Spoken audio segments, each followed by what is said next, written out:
Good evening, good evening, good evening, and good evening to you, ladies and gentlemen. It's WeatherBrains, episode number 766. This is the pre show, that magical, marvelous time of the show where we do three things. We share boring personal stories, humorous anecdotes, and we say occasionally outrageous things. Hope you're doing well. You know what this is? It's the 21st night of September. Ooh, I like that. You know what that means? I might have to play a little Earth, Wind, and Fire, but we can't do too much of that because we'll get kicked off of YouTube. So let's get everybody else on the shoe here. Looks like things are up and running this week normally. We were tardy last week. We had a little bump, little glitch. But I think we are all good here. So let's get everybody going. And they have been invited. Yeah, last week was kind of wild. We had a little glitch getting on the YouTube, and then we had a Hurricane Sally coming up on the Central Gulf Coast, all kind of happening at once. And last week was a blur to some degree. We've got a beta this week, but it's a disorganized tropical storm on the coast of Texas. So our friend Troy is a little closer to that one. We'll get him on the show a little bit and talk to him about it. And I'm excited about the cool air, man. Woo, man, it feels good. Goodness gracious, it feels good. So, Bill, we're on the YouTube this week with no glitches. Yo, Bill. Hello, Dr. Span. So I have you down for another virtual Weather Ready Fest thing tomorrow. Is that still on? Yes. Yes, sir. 10 a.m. We'll do tornadoes. The train is gaining steam. Okay. Right, I missed the whole NWA thing because it was during the hurricane. I mean, even if it would have happened, mostly recorded sessions, yeah. If it would have happened, I couldn't have gone. So in a way, I'm glad that it worked out that way, so you can watch at your convenience. I mean, exactly. How easy is it? But I paid my money, I registered, and I'm in. I just have to now watch the videos. But I like the live stuff better. But that's okay. But then if they would have had this thing in Tulsa, there is no way I could have gone to that with a hurricane in the backyard. Oh. Now, Aubrey's in charge of the show, James, so toss to her last. Well, okay. And she's going to introduce the guests. Well, cool. But I'm available. If something goes wrong and she can't do it, I can do it. Okie doke. She is designated, so just treat me like a regular Joe here. Regular Joe. I just had a crown put on, so I'm feeling the effects still. And oh boy, they nicked my tongue with the drill. Talk about painful. Oh my god. Ooh. It's like you go in these places and they get this metal pick and they ram it into your gum. It's like a metal pick. And they say, ooh, do you feel any discomfort? Well, do you think so? Exactly. Let me get a metal pick and ram it into your gum. And then they'll say, ooh, there's a little bleeding here. You might have gingivitis. No. Let me get that metal pick and ram it in your gum. And let's see what happens. Blood will be flowing. Maybe you've got gingivitis. So. Well, that's why I had to have this crown. She goes, well, do you have any discomfort? I said, no, I didn't have any discomfort to start with until you stuck something up underneath it. Yeah, you shot my tongue off with a drill. I mean, so I had a crown out of it. I've got some oral surgery mess going on here. It's no fun. Welcome to our guests. Hello, Paul. Hello, Hank. Sorry, we're talking about our dental problems here. It's dental brains. Dental brains. I don't know if Paul, can you hear us? Okay. I hear you. Hear me now? Yeah. Mhm. Yep, we hear you now. Hank, can you hear us? Okay. No, not yet. He's putting his earbuds, right? his Putting the buds earbuds in. in. The buds. Now can you hear us? Oh, Hank just became Troy on my screen. That was an amazing transformation. Didn't become anything. There he is.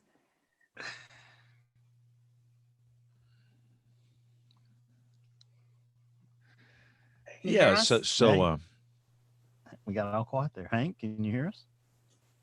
No. We cannot hear you. he's connecting to audio now. So I bet you in a second he can. There hear it us. is. There Now we I go. can hear you. All right. Look at you, There we James, go. Mr. Know-it-all. See if I can I'll get just some read the light little here. words on the screen here. Clairvoyant. Yeah.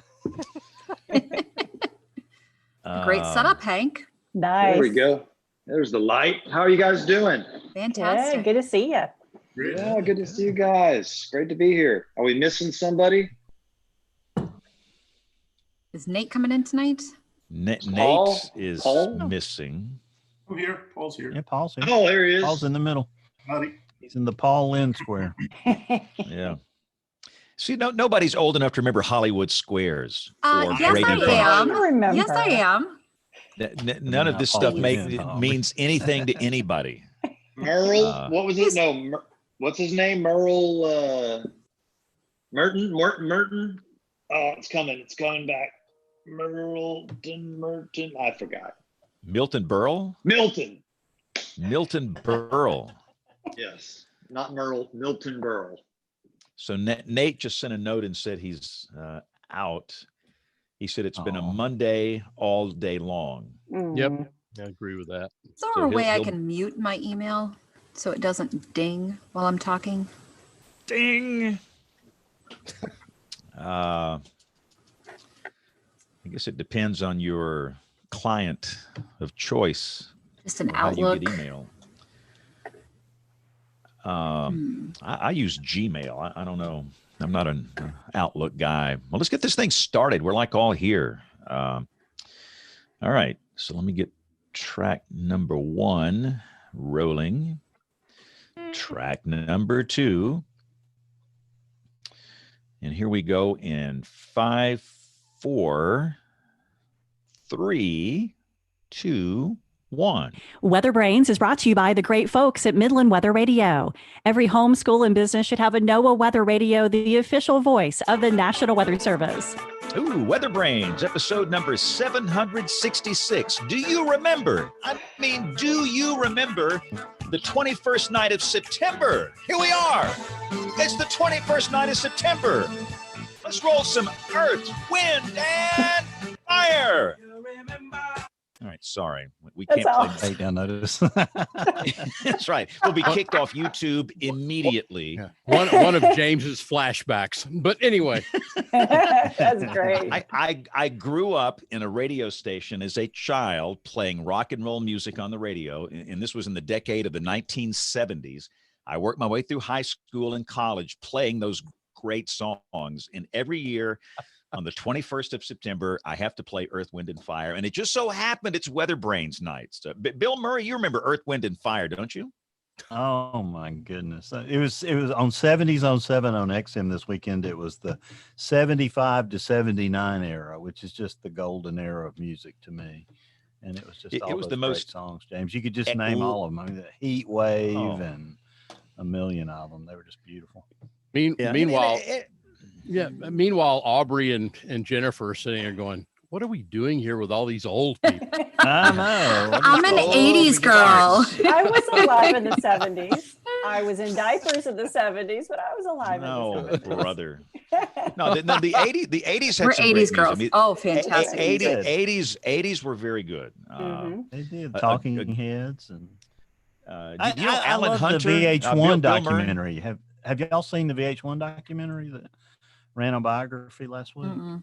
Mm-mm. Oh, you got to see it. I want my MTV. It is 2 hours you will treasure. Do you know It's Adam? worth watching. Do you know Alan Hunter? Bill Murray? Oh yeah, he's big in our No. Sidewalk Film Festival here. Yeah, he was one of the Of course, original prominently, MTV yeah. guys, and Yeah. Adam Curry was one of the original VJs on MTV.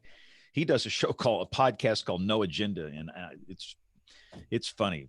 He's on there anyway. What are we doing here? We're doing 70s and 80s music brains. Aubrey, I'm so sorry. Trivia night, James. we're going to come to Aubrey in a second because she's going to introduce our guests. Troy, are you getting any rain from Beta? I can tell you what I'm getting from Beta, but it'd get us kicked off the air. A load. Actually, we haven't seen that much in the way of rainfall in Austin. It's been pretty tame, but that thing's sitting out there whirling around Matagorda Bay right now. I'm sitting here watching on radar on one of the other screens. Southeast Texas, flash flood warnings out southeast of Houston, there between Houston and Galveston right now. And that rain is kind of sitting there because the storm's sort of sitting there. So we'll be kind of watching that. But high today in Austin, 73, light rain today. I love it. Wow. Yeah. Yep. And it's some convection blowing up on that thing too, Troy. Yep. Yeah, I'm watching the radar and see that flash flood warning. It looked like there was one tornado warning today. I only saw one. There Maybe was. there was more than one. Yeah, I just saw one earlier today out of Weather Service Houston, Galveston. Yep. Well, Jen, welcome back. We missed you last week. I missed you guys. And if you notice, I got some extra layers on up here in Flavortown. It's gotten cold. We've had some frosty nights, but beautiful up here. We need some rain, but nothing's really happening until maybe the weekend. So we've got high pressure. That's about it. Pretty quiet up here. Awesome. I just got chewed out because I on the tweeter because I mentioned that the equinox is tomorrow at 9:30 Eastern, 8:30 Central. How could that be controversial? Us non-politically correct don't care about such. Fall started today, September 21st. Always has, always will. We don't change dates. I mean, he just reamed me out. And then Weather Twitter has just gone nuts about the Ryan Maui story. Did y'all see that? No. No. We'll talk about that later in the show. Where was this guy from who questioned the autumnal equinox? If that's the worst thing he's got to complain about right now, well, I would love to not have any of his problems. He's got no picture on his Twitter profile. It's the little That's egg thing, and he's got like 2 followers, and it's just like a bot probably. But I would never correct you, James, but it is at 8:31 in the morning Central Time. I'm Central sorry, time. I hate to correct you. So I knew I was wrong. That guy was right. All right. Well, let's bring in Aubrey, who's going to bring in our guest, and I can't wait to get this show rolling. This is going to be fun. I'm really excited about this show because sprites have always fascinated me. So first, we are going to bring in Paul Smith, who is known as the Sprite Chaser. Paul travels around North America to document this phenomenon and leads workshops to help others enjoy the beauty. Paul, thanks so much for joining us and welcome to the show. Thanks. Thanks so much for having me. Great to be here. All right. So our second guest weather brain is maybe familiar to some of you. He's a musician, songwriter, filmmaker, and professional storm chaser from Houston, excuse me. Hank Shima, thank you for joining us tonight and welcome to the show. I'm glad you clarified that I am from a human. That's a human. Good thing. Yeah. Sometimes, unlike the rest of the people on this show. So exactly. Sometimes words are difficult. So I have to say, one of the reasons why the show kind of sparked my interest and why I wanted to bring you guys on is because several months ago, I believe, Paul, I saw it on your Twitter, you guys had collaborated on a little piece. I believe it was about a 9 or 10 minute piece about sprites and some new things that you guys have been shooting and finding. And I've always just found sprites fascinating. When I teach my weather class, it's something that I just always think is so interesting because a lot of people have never heard of sprites. So, Paul, if you want to start and tell us kind of your background, how did you get into this in the first place? I started off, I've always been interested in the night sky since I was a kid, as long as I can remember. And then when I started working in Canada, I guess I grabbed a camera and I got fascinated with the Northern Lights, photographing the Northern Lights, and it just kind of all came together living in Oklahoma with the best, most dramatic weather in the world. You know, shooting lightning and all the fun stuff at night. And I realized that I was in a hot spot for sprites. So I managed to capture a couple. My first one was actually accidental, well, not accidental, but it was a very long shot kind of deal. And after that night, I just got absolutely engrossed by sprites, and I've just been trying to capture them ever since. So just kind of just step-by-step process of being in the right place at the right time with the right gear that I've accumulated over the years, kind of thing. So Hank, can you explain to some of our viewers kind of what exactly these sprites are, especially if maybe some people have not exactly heard of them before? Ooh, there's a lot of people that can do it better than I can, but there are these large-scale electrical discharges that occur. Generally, you see them, if you're looking, or your camera will see them above thunderstorms between probably 40 kilometers and 90 kilometers, maybe 100 kilometers high.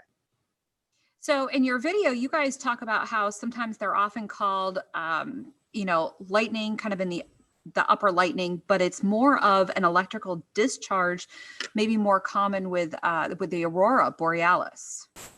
Lightning is incorrect in that lightning is super, super hot, and these TLEs are considered a cool plasma phenomenon. Right, Paul? Am I getting this right? Oh, you're bang on, Hank. You got it all, man. I think I'm using Paul's words anyway. Hank did his video is just amazing. I'm sure all you guys saw the YouTube video, but like all the experts just praised that video because Hank just knocked it out of the park with all of his explanations and everything. So that's because all Paul's footage is in it. It would have not been that great without Paul's footage. But yeah, it is similar to the aurora. It's atmosphere being excited real quick, and then as it comes back down to its normal state, it emits photons, right? Which are because it's nitrogen, it's red in color. So from what I know about sprites is that it has actually been spotted for a long time from pilots, but either it went underreported or people just thought they were a little crazy because they were seeing these different kind of lights in the sky. And I don't remember exactly when it was kind of officially discovered, but it took many decades for it to really kind of be recognized. Yeah. I'll take that one, I guess. Paul, you want that one?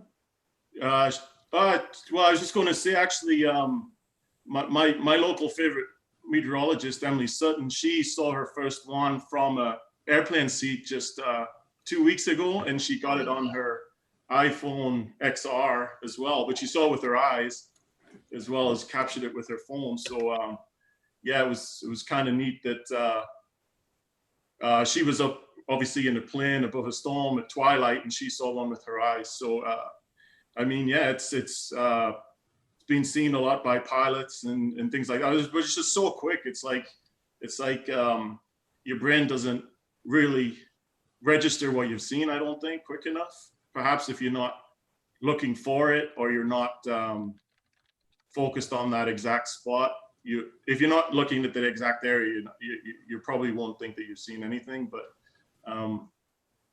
yeah, Hank, I guess, Hank, you've been seeing them with your eyes for years, right? And just trying to capture them on your camera is what you were telling me in the first when we first met there. You were saying you saw them all with your eyes, you could capture with your camera, right?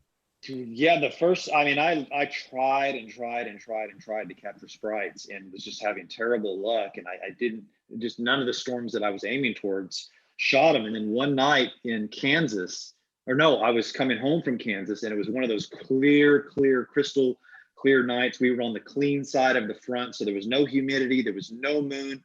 And there was this little bitty MCS. It wasn't even an MCS. It might have even been just a residual cluster of storms. And I turned back and I just looked with my eyes. And so the first sprite that I captured, I actually saw it. I went, oh my gosh. And it was, they look white when they're really far away. And I think that has to do with, it's even, the further away that it gets, it's dimmer, and the rods and cones in your eyes can't process color that well at that distance. But if you're looking at a relatively close sprite that, is maybe, 40, 50, miles away, and Paul could vouch for this as well. Maybe a big Sprite further away would be brighter, but you see the red splash of color, and he's right. You kind of are looking right there. And remember, these are married generally to a parent positive lightning strike, which is much, much brighter. So you've got to rule out that big bright strike or flash, I should say. And then another thing that can happen is when lightning flashes, it could light up a little cloud, you know, in the area. And you'll think that is a sprite, and it's just a little cloud that gets illuminated by the lightning. So you got to be looking right there. And then I want to add one more thing, and it's because so many people make up so much crazy stuff. Nobody believed the guys that were actually seeing sprites, because we had to sift through Sasquatch and Loch Ness and UFOs and all, you know. So now if there's no evidence it didn't happen, that's probably the best, you know, you're going to come out ahead most of the time with that idea. Well, Hank and Paul, Troy here, I've got a question. By the way, Hank, I haven't had the pleasure to meet you, but thank you for the beautiful videos you have. My class at the University of Texas, Hank, I've shown some of your videos before, and I've never seen students more impressed in the basic weather class. So I'm letting you know that. And Paul, amazing work as well with this. But what I was going to ask y'all, this is all about perspective, because we sit back and look at thunderstorms and expect to see the lightning in the cloud coming toward the ground. That's what we expect. So you really, Hank and Paul, you've got to be looking in the right place. You've got to be, I think Hank was talking about, you've got to be on the side where the visibility is good. And you've got to be, you can't see a sprite from a thunderstorm that's over your head. You've got to be able to see it at a distance when you can clearly see the anvil. Am I correct there? And that's what I was going to ask Paul, and maybe I missed this, but Paul, where are you located where you can have a chance to do this? I'm wondering where your vantage point is. I'm right in Edmond, Oklahoma. Okay. So I can go 20 miles north, and I'm out of the globe, you know, Oklahoma City and everything. Right. But I couldn't see sprites south. So I got to kind of plan it. If I got stuff going on north, 20 minutes north, I can go see. If something's going on south, I got to get south of Oklahoma City. So it's an hour and 20 minutes or something. So, but Hank and Paul, what about that vantage point of being, if you can get out of the city lights to be in the area of, like, from Colorado Springs, Pueblo, or Denver, looking east? I hear that's one of the most greatest areas of seeing sprites sometimes. I would say so. Yes. I've seen so many nights of radar where I've gone, yeah, if I was there right now, I'd be in heaven, you know. And I think that's actually where Tim Samaras was set up. He was getting sprites. He was set up with a whole deal there. And I think he was getting them from his place in Colorado pretty regularly, like you say there. Yeah. Yeah. So it's bad enough that Paul lives in Oklahoma because he's in such this great, amazing spot. Like if he was in Amarillo, none of us would have a chance to compete with him, or even further. April, May is really good here, but when you get into kind of the June, July, it always seems to be, you always seem to be getting anvil drift right around sunset, and it just kind of, it teases you enough to get out there and get set up. But by the time night falls, it's like, it always seems to be the anvil. I don't know what it is. So that was, I was going to ask, is how, you know, what kind of time of year do you typically go out, you know, anytime these storms are out there? What's your game plan to see these?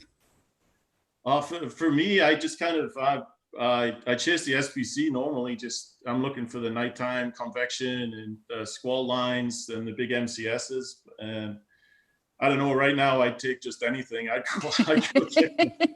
getting pretty desperate right now, but I don't know. It's pretty smoky and conditions just aren't good. It's, but yeah, for me, it's just, if there's a storm, it's kind of, if you got a storm, it's mature enough and it's about 50 by 50 miles kind of thing or bigger, then I'm generally out thinking I might be able to get sprites.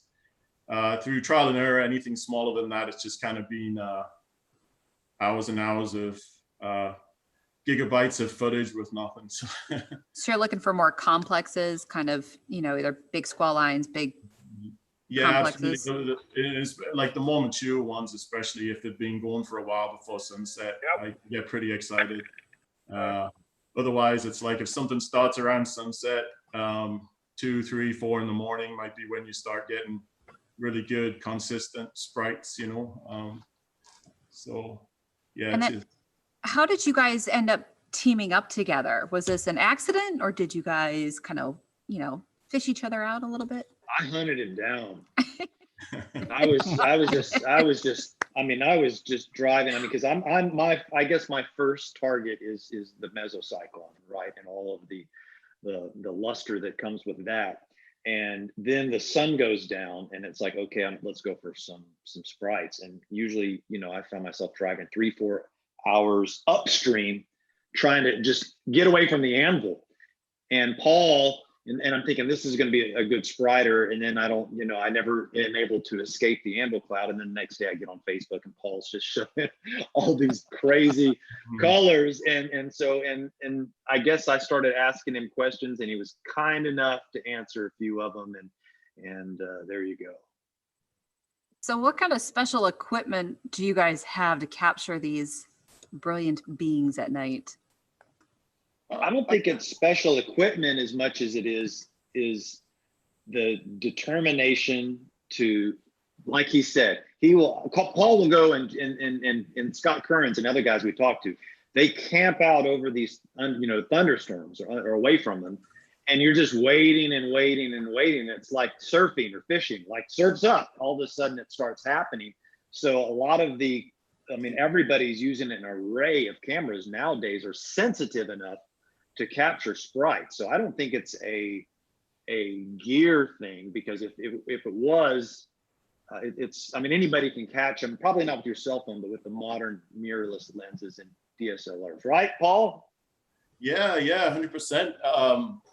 I've seen them with that. Well, actually, like I said, Emily Sutton just got one on her cell phone there. So it's like, wow, you're right. Yeah. I mean, if they're bright enough, why not? So, but yeah, I think I've seen people get them with $300 Canons, and I've seen people get them with, $10,000 setups. So it's, but through the years, I prefer videography just because I can't afford to be buying new cameras every year. So I don't want to wear my shutter out. So I try to take videos. But you can get them, like long exposure photography as well.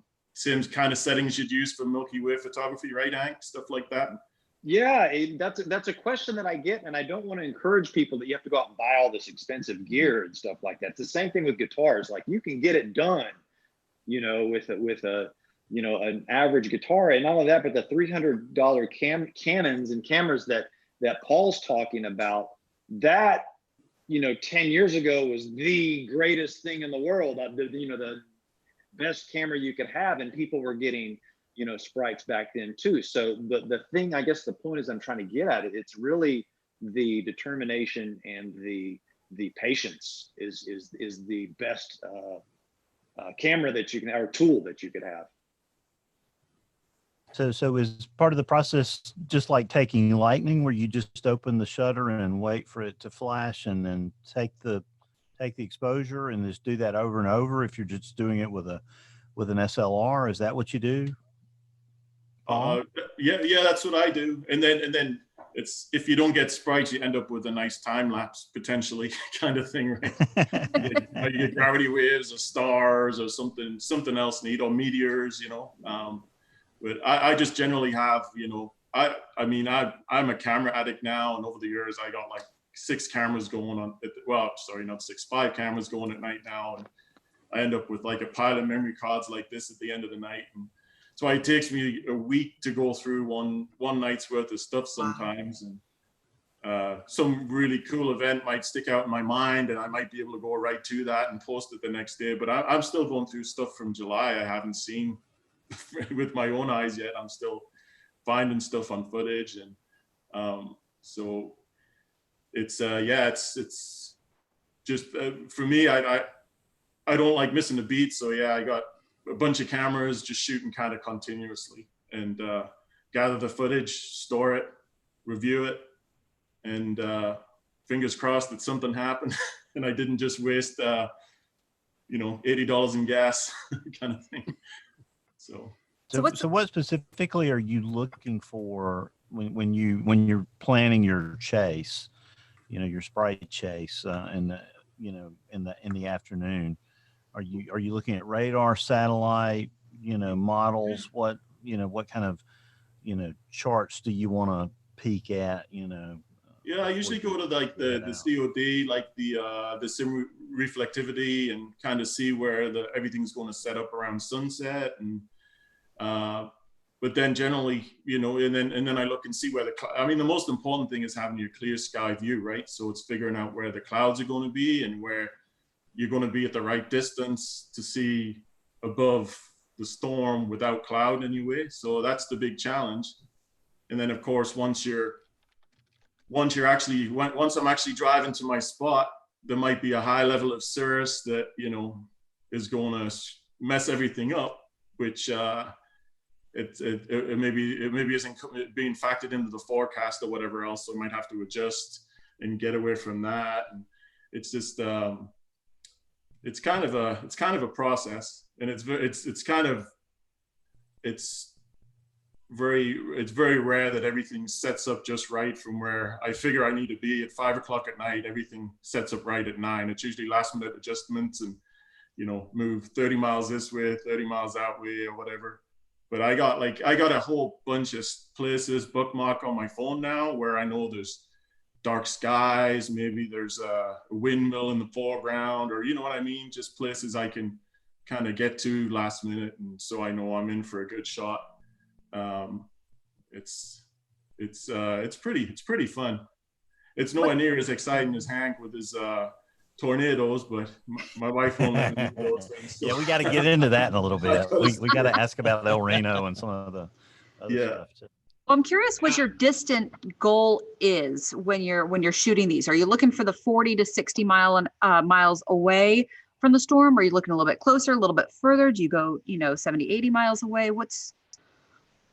I think 40 miles is a little close. Like Hank was saying, with like those big flashes you get, they just kind of they wash everything out, I think, if you're too close. So I think that the closest I've ever been personally is 60 miles, and then from 60 to 300 miles, essentially. Yeah.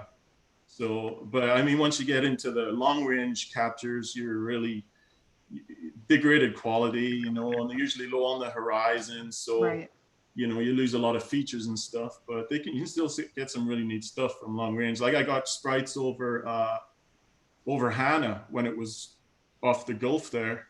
And I was like 330 miles away, but wow. I really wanted to try and get, I last minute said to my wife, honey, I got to do this. This could be a once in a lifetime thing for me. And I drove 5 hours down south of, down by Boston, right? And shot over Hannah all night long and slept in the Jeep. And I got a few little kind of crappy sprites, but I got them. I was really pumped that I got them, but they were far off. But really, really not very good detail, far away. But I was. Was that pumped. That was the night you texted me at like 3 a.m. at spriting, and so yeah, so I jumped up and I was like, I'm in Houston, and like the second I got to my clear spot, it was like 5 minutes later, and we both got hosed by animals.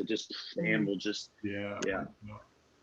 But that's our goal, is to try and get joint captures, because they're really, I mean, amazing to get, but they're also like scientifically viable, right? Really, the scientists love that stuff. So that's how we kind of communicate whenever we know that we're ready to go and stuff like that, in the hopes of getting some joint captures at some point again.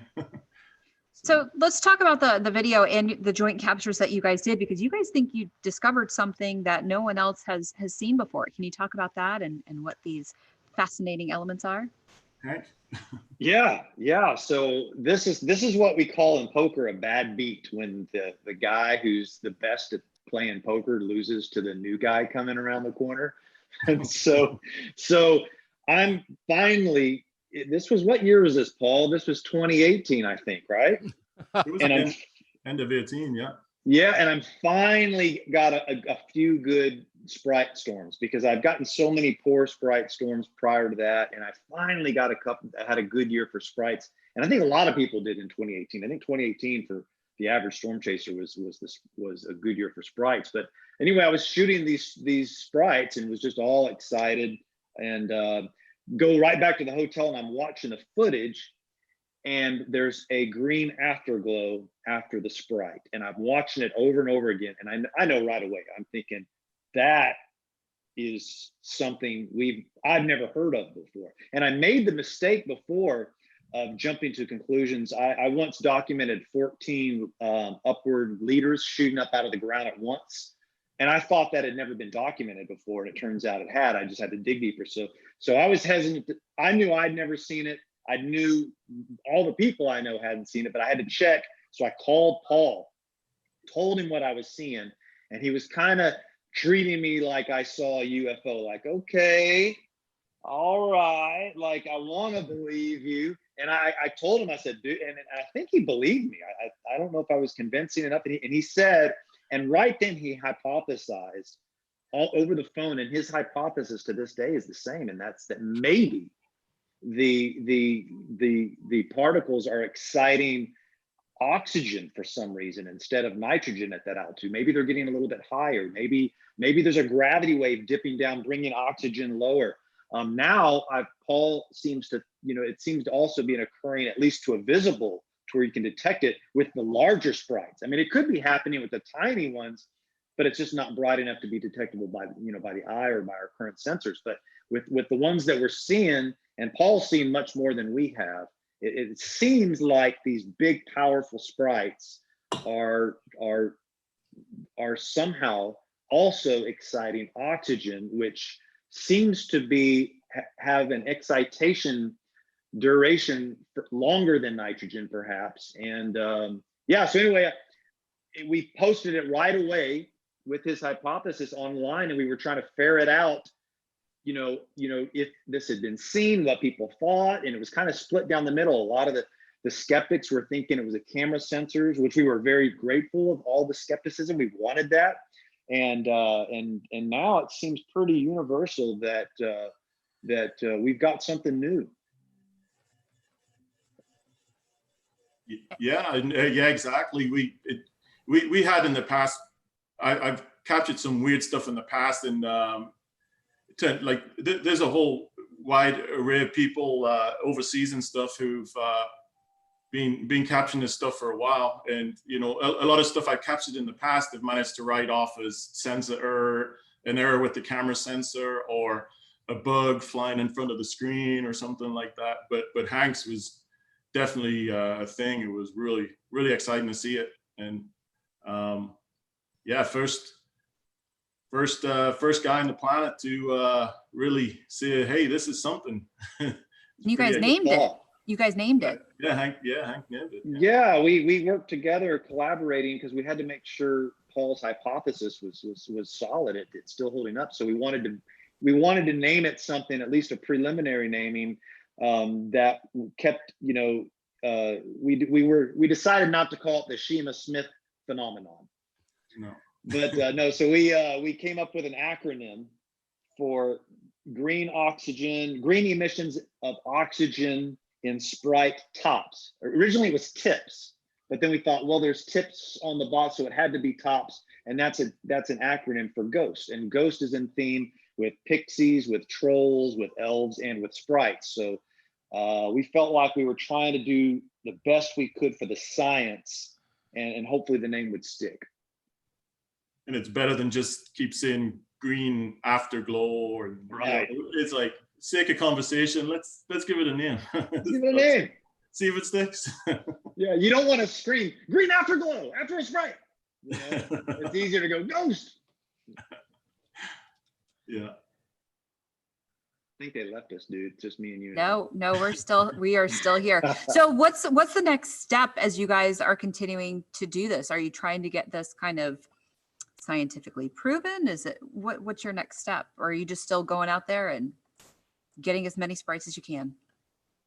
It's it's actually nothing's being put on the paper yet, or nothing's being put out to public yet, but we're actually working with a NASA scientist, and she's really interested in the ghosts. So I think the paper is pretty much written.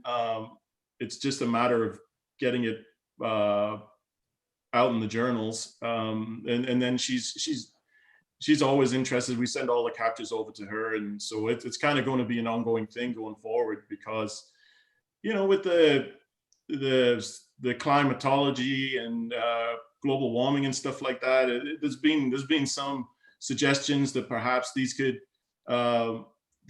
be showing us from the ground what the health is of the upper atmosphere, right? Because you can't get any equipment up there. It's too high for airplanes, it's too low for satellites. So really our only way to study that part of the mesosphere is with optical, visual sightings from the ground. So yeah, perhaps these ghosts, we don't know how often they happen, if they've happened before, did they happen around the world? Are they just a US thing? Are they just an Oklahoma thing? Like, nobody knows, right? So it's all just exciting. It's just the first step on a very tall ladder, I think, into finding out what these things are and what they're doing. And so the latest one she got, myself and Scott Kearns actually had a joint capture from about 90 degrees apart. And we got the green tips. They were nowhere near as nice as Hank's, but you can kind of just about see it in the videos when you really enhance it. So they're actually looking at those videos right now, and I think they're going to do they're going to be able to estimate how the elevation these happen, and maybe the thickness, and maybe this and that and the other. I mean, it's just it's pretty exciting stuff. I don't know, but it's like everything else. It takes a while for the process, right? And especially with what's happened over the spring here and everything. And the paper was supposed to be released back in April, but it's being held off and held off and held off. Maybe soon. So y'all talked about ghosts, and y'all are good at acronyms. Y'all got a future in government, it sounds like, with the Weather Service. But talk about some of the other types, because I'm fascinated by the jellyfish sprites and the the gigantic jets and the blue starters and all that. Talk about what all those are. It sounds like kinds of marbles we played with, Span, when back in the Depression. Exactly. When we played with marbles.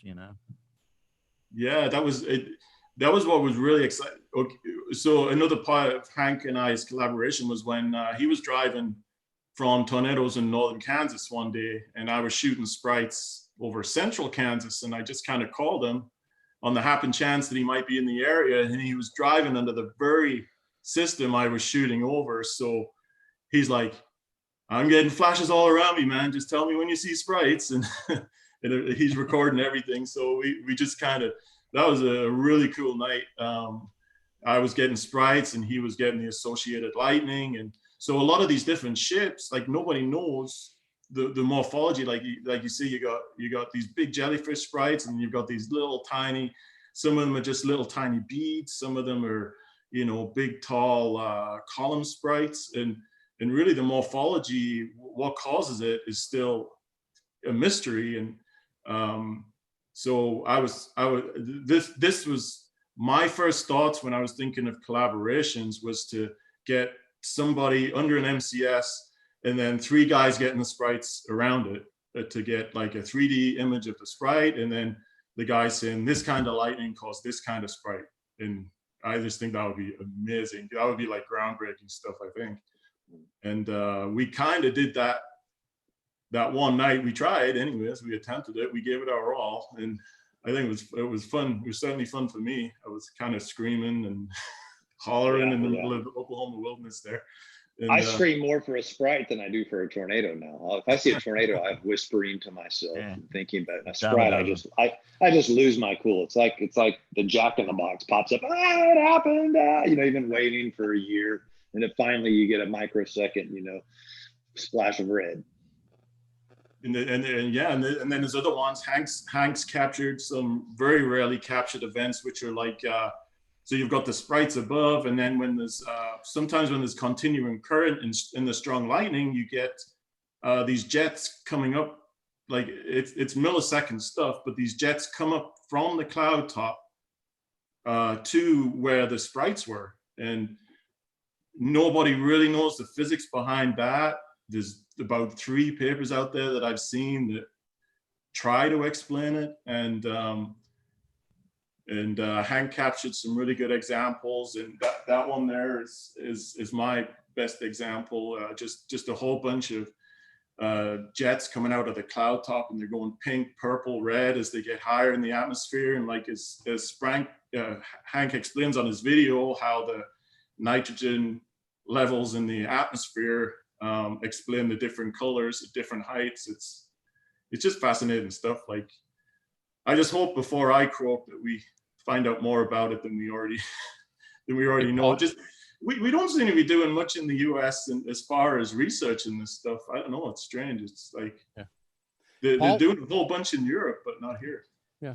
Paul, did back in your discussion a few moments ago, was this something that was, again, primarily recognized maybe first by pilots more than anything else, because it seemed like they'd be at a level to be able to see that a little better? Is this sort of where this was recognized? And maybe from the from the foothills of Colorado, that would be the 2 areas I would think probably would have noticed it first. But you say pilots were some of the people that talked about this probably earlier.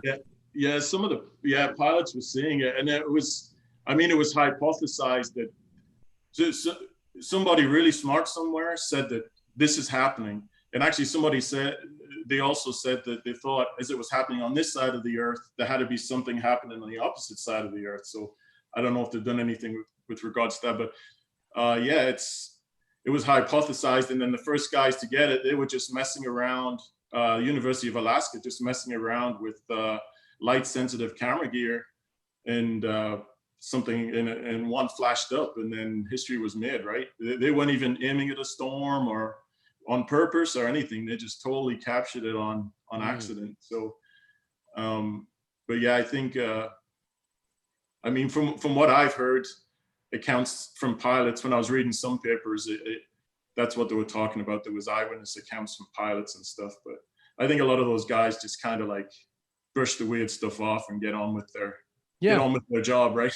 Yeah. Well, they have to fly an airplane, but it's really interesting to speak of that, because a few years back, was up in Alaska with a friend from the Weather Service, and our whole purpose was to go up there and try to catch some of the northern lights. And Paul, we sat there, Paul and Hank, to try to watch the northern lights, did everything we could over a 7-day period. When we finally saw them, we were sitting on the left-hand side of the aircraft from Anchorage back to Dallas at night. And that's the first time we saw the northern lights, was from the airplane. Oh, I don't doubt it. Yeah. Same here. Yep. I wonder if we should do flight tours for sprites now. Oh my goodness, wouldn't that be something? Just an idea. Just gave Paul a business idea. Paul and I plan our flights. There's more going into it. When we're looking at our plane tickets, if we're going somewhere out of the country, we're always thinking, okay, if we leave this time and we're sitting on this side of the plane, that's how obsessed we are about catching these things.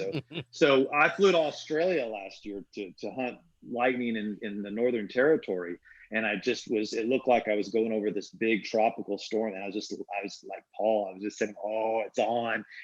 I had all my suction cups in the plane window, never saw anything. It was blackness the whole time. So yeah, if we can get something from airplanes, that would make us happy. So you mentioned Hannah earlier, Hank. You caught some during Hannah. No, I was kind of hit or miss, or you mean for TLEs? Yeah. Well, we suspect that. I think Paul can correct me if I'm wrong, but one of the things that Paul and I have not really gotten, maybe he has, is a gigantic jet, which is kind of like those secondary jets you see. They're these just massive jets. You have blue jets, and then you have these gigantic jets, which are kind of like the lightning leader, exits the dome on the top of a thunderstorm and a sprite at the same time. The pressure drops, as we all know, so fast, above a thunderstorm, and the air is just so different above a thunderstorm, and that's why the lightning. So if lightning comes out a leader comes out the top of the thunderstorm in a different atmosphere, it looks different. Lightning, bold in Saturn is probably going to look different than it does here, and so I don't know where I was going with all that. Tropical systems. Tropical systems. Yeah. Oh yeah. No, so I think we want to be able to shoot over the water because we think these gigantic jets, at least a lot of guys seem to be having luck with these systems over water, right, Paul? Yeah, it seems to be like I know a couple of guys that have gotten gigantic jets over the US, and the one guy I talked to, he said it was both times he got one, it was under the remnants of a tropical system as it came off the Gulf kind of thing. So I think it's something to do with the extra moisture above the storms from tropical systems. And then Australia seems like they have gigantic jets, like, you know, crazy down there. And it's always coastal, like around Darwin, around the coast. So I think there's a big, and then Japan has a lot of gigantic jets around the coast too. It seems to be something to do with the coastal moisture, I think. Well, we've seen them in Hawaii too, right? On those, we see them coming off of Hawaii for some reason. Really? Hawaii, and then down off the coast of Venezuela and places like that. But I mean, I got thousands of hours in over the plains, and I've never seen one. So it must have something to do with that extra tropical moisture. I mean, that was part of my reason for driving 5 hours to try and see over Hannah. I'm like, I gotta see a jet. Like this might be my once in a lifetime chance. Like every night's like my once in a lifetime chance, I tell myself. So I do that. But yeah, and I tried, but I got some little blippy sprites for my efforts. But we'll crack the code. We'll figure it out. Like one of the guys that we collaborated with is Frankie Ortega, and he's in Puerto Rico, right? Yeah. And he gets them again, you know, over the ocean, I think. Yeah, it's like, it seems to be the really, the highly convective spots within the tropical systems. Yeah, the ones that fire up real quick and some of them go down. So I'm surprised we don't see stuff from Florida. Like there's so many photographers there, so many pop-up storms, you know, moisture. I would have thought we'd see so many TLE pictures and gigantic jets and blue jets, but I don't know. I haven't seen any. Yeah, a lot of light pollution on the beach in Florida, coast in Florida too. Maybe that, I don't know. Maybe that has something to do with it. Like here in Texas, we can get away from the lights, but you cannot get away from the mosquitoes. Yeah. Talk about trolls and elves for a second. What are they? And how do you know when you've seen one of them? That's a Paul question. Oh, yeah, I captured one elf back in July. I had a whole like epic month of trying to chase Comet Neowise and try to get sprites with Comet Neowise. That was my whole deal for July there. So one night I drove down to Central Texas and shot back towards the Panhandle, and I got no sprites, but just about right when I was ready to pack up, this huge big red flash filled the screen on my camera. I'm like, well, what did I just see? Maybe it was an elf. I don't know. I've never captured one before. I didn't think I could capture it on this camera. So I was really doubting I saw one, but then I reviewed it, and like, sure enough, it was the same shape. And what they are, it's massive, like 300 to 500 mile areas, like way up in the upper atmosphere, even above sprites yet, which is the same thing. It's nitrogen excited, but it's way quicker. So it's really hard to capture on film.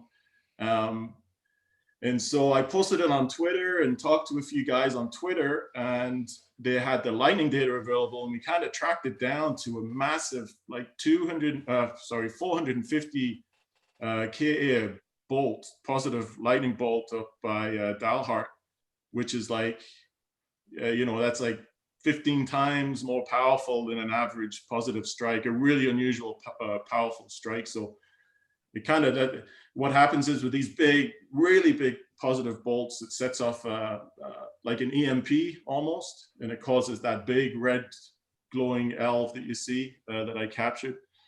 And then the trolls are, they're kind of what happens when the lightning lasts a long time after a sprite. If you got continuing current in the lightning cloud, it's kind of where the tendrils can re-brighten underneath the sprite.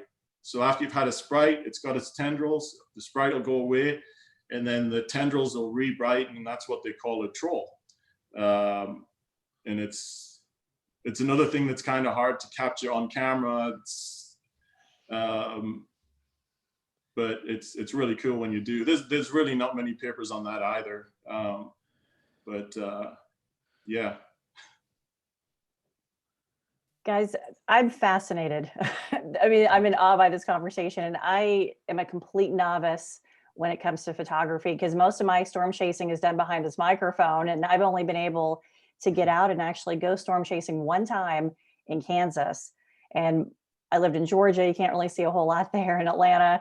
And so I got to go to Kansas, and I saw one supercell from Wichita looking north towards Topeka, and I was fascinated. I'm like, holy moly, that's 50 miles away and all that. So you're talking to me, the novice. What advice can you give us as maybe we want to try to just kind of dabble in going out and checking storms? I already know that, we need to go, and the further the storm is away is better, the clearer. And, we've talked about the camera work, but what else can you give us in terms of some advice? And Hank, tell us maybe a little bit more about your video. I haven't seen it yet. What does that all take us through? And are there other educational videos and stuff that you guys have put together to kind of help those who are kind of new to all this? Yeah, Paul's made some videos where you can kind of see the sprites going on, and really, I think my advice to you is to not be discouraged. If you're not excited to be out there, like you seem so excited, you said all the right things. Like I saw that one storm, even though it was far away, I was just like that's what you have to have, and so, I mean, if you're willing to sit up, it's the determination. If you're willing to sit and for 4 or 5 hours and getting nothing, and getting beaten, eaten by mosquitoes and spending the gas, then if that's fun to you, then you're golden. You're going to make it happen. And if you want to get them, I would say just point your cameras over thunderstorms, and the bigger the complexes are, the better, probably. The more powerful, the more lightning activity, the more chances you are going to see these TLEs. I've seen them happen over really, really small complexes. They weren't as dramatic as the ones that are over the powerful ones. But when you get that one powerful storm, and for whatever reason, because one night it's not firing, or 1 hour it's not firing, and then the next time it is, when you get that, you'll know. And that's when you're getting a TLE, every 2 minutes, every 4 minutes, something like that. So if you really want to nail it, if you're going to go on a chase vacation for sprites, I would say go out in June, pick the week where the moon is not very bright, go into the drier air, west of the dry line, and just plan to drive anywhere from Midland, Texas to Bismarck, and shoot and looking east over a storm, and keep your eyes peeled too. Because like I said, the first time I saw them, I actually saw them with my eyes. That's awesome. Thank you. Yeah. So Paul, you did workshops. Did the COVID-19 mess them up this year? Did you get to do them still, or were you going out with folks? I didn't do anything, to be honest. This would have been my first year of actually scheduling people. There was the first year I would have had interest in everything, but obviously with what happened, it was right when I had my first schedule planned or whatever, and so it just kind of all faded into oblivion. But a lot of interest has picked up over the year. I mean, a lot more people were on social media, it seems. I got a lot more followers and everything else. So I hope I'm going to put out a new workshop schedule for next season, and hope that I can make it viable. I just want to take a couple of people out a night, kind of thing. And if I can do that, if I can get people on board, I can afford the gas to go a little bit further. Because like my constraints on being able to get stuff right now, like we're talking about Colorado, I would love to get up there, but it's the whole weighing up the cost versus the reward kind of thing. But if I had, if I was running workshops and stuff, I know that during most of the nights, April through July, I could find a Sprite night within, 6 hours of Oklahoma City, kind of thing, on most nights. I feel. I don't know. I haven't put it to the test quite yet, but Dude, you usually have 3 options. You've got Arkansas storm, you've got What your can I Kansas say, storm, man? and then you've got the one over me that's shrouding me from seeing anything. and you got all the muggy, foggy air there to deal with. Yeah, yeah. The clearest I air think is you got here. a viable business there, Paul. I think that's going to be. I think you're going to do well with that. That's really exciting. When I saw that on your website, I thought I would sign up for that. Yeah, thanks. I think it would be exciting. I think it would be great. It'd be wild. Like, I think the biggest challenge is just like Hank said. I mean, you got to commit to kind of staying up all night, right? Because I've seen some of my best captures were at 4 o'clock in the morning. So if you get disheartened by 11, you could miss something really amazing. And I've talked to a few people over where they should be shooting and how to capture over the phone. I feel pretty confident I could, lead a workshop and get guys shooting in the right direction, the right settings, and just get some outstanding captures, right? I mean, a lot of people, it's just, they've got a lot of people just say, yeah, Sprite's on my bucket list because they've got the tornadoes and they've got everything, the supercell. It's like, okay, I got to get Sprites now. How do I get Sprites? I'm like, well, you could take 10,000 shots and try, or you could, maybe come out for a workshop with me and I'll put you on in one night kind of thing, But yeah, we'll see how it goes. I hope it goes well, because like Hank and I have talked about this before, and if it's something you really enjoy, it's not work, right? And this is something I found at 40 years old. It's something I found I'm just absolutely honed in on. I just love everything about it. I read papers in my spare time. I'm always on the web trying to find new captures and checking who's got what weather at what time and where the Sprites would be, and just trying to kind of just one of those things you get obsessed with, right? And I'm sure all you other guys are all weather nerds in your own way and stuff, but this is my thing. So we resemble fellas, that. I don't want to brag here, Bill. I probably shouldn't do that. I don't like to brag, but several years ago, I actually had the opportunity to capture a Sprite, and I thought it worked out pretty well. Yeah, great. Lame. There's Very one lame. in every crowd. So and for those that are listening, it was the bottle of Sprite. Yeah, fellas, what's the one mystery that you would like to unlock about TLEs? The one thing that you really don't know right now, you don't have a good answer. What's the biggest mystery that you'd like to figure out the answer for? Yeah, since we were the first ones to document ghosts, I want to know what it is. That's it. That's mine. So what's your theory? What's your hypothesis?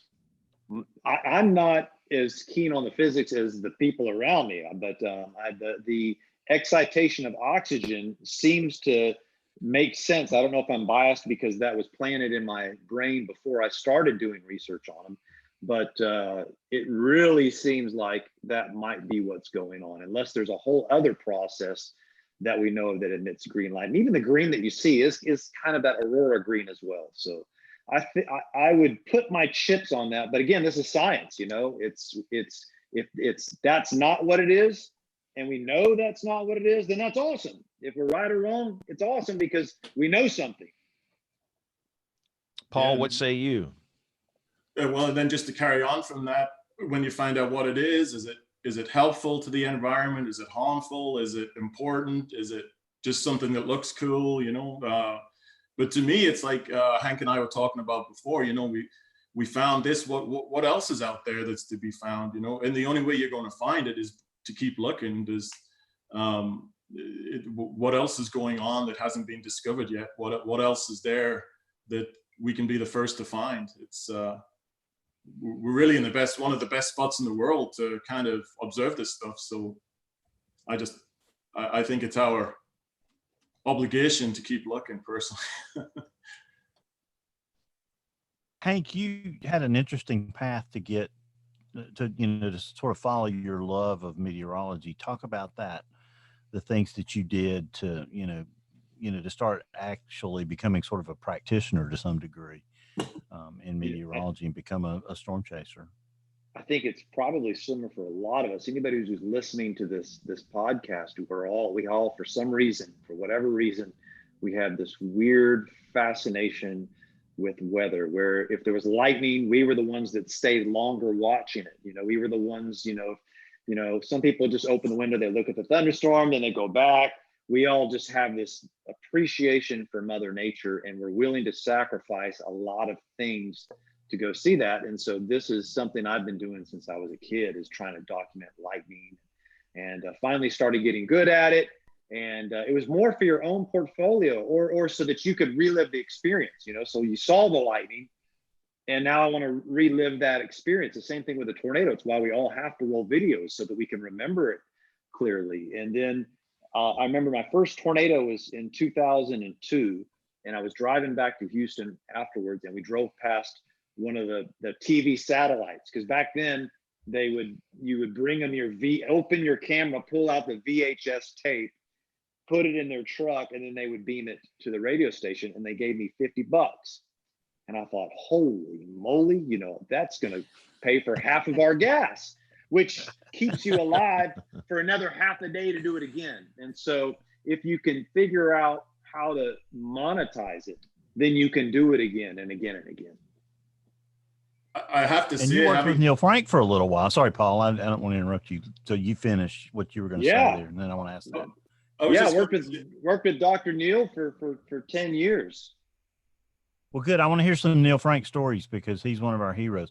Paul, you finish what you were saying there before I cut you off. I didn't mean to do that.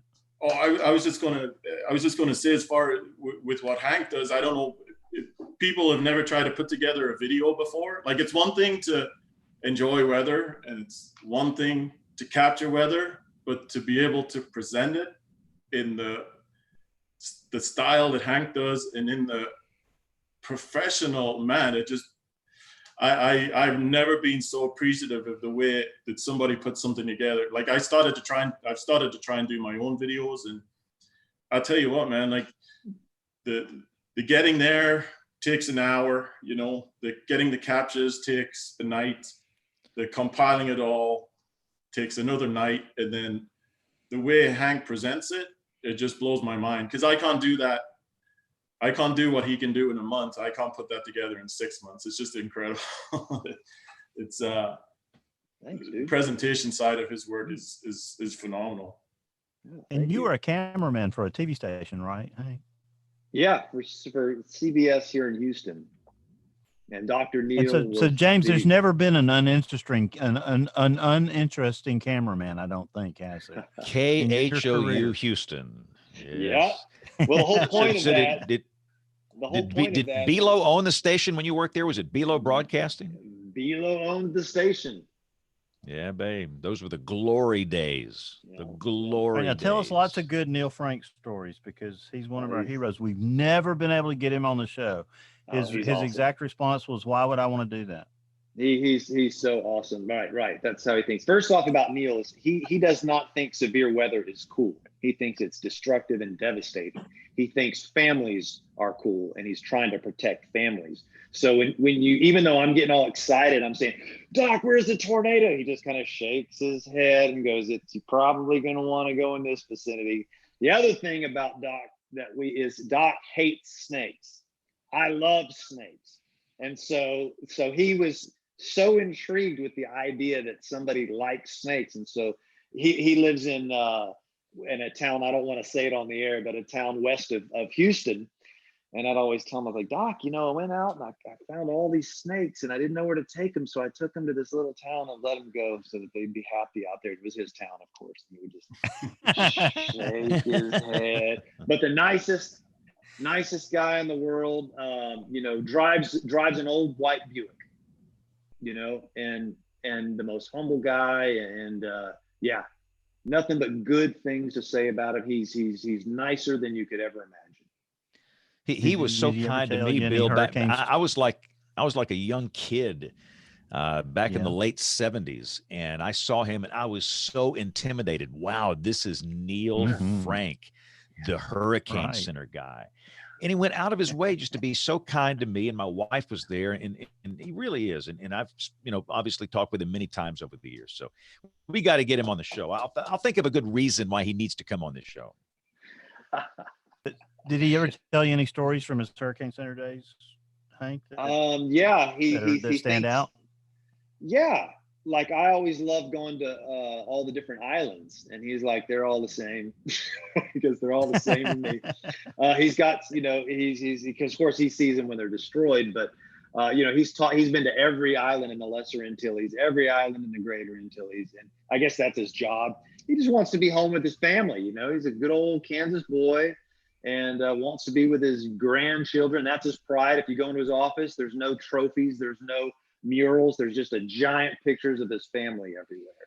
And let's see, the other thing is he's just got horror stories that of these storms and the devastation that they've wreaked, and so he'll tell you those stories, what he saw in India and stuff like that. So that's the stuff that I took with me. These storms are serious. These storms kill people, and Right. There are some small things that we can do that we don't do. There's some cheap things that we can do that we don't do that can really save a lot of lives. I know for a while he was really, what's the right word, lobbying just the little L brackets in your attic, like just anchor your roof to your house with these cheap little aluminum, L bracket things. And that with his research, the houses that had that were much less likely to lose their roof. The walls were less likely to cave in. So things like that. Hey, talk about El Reno for a minute, because you were chasing that storm that day.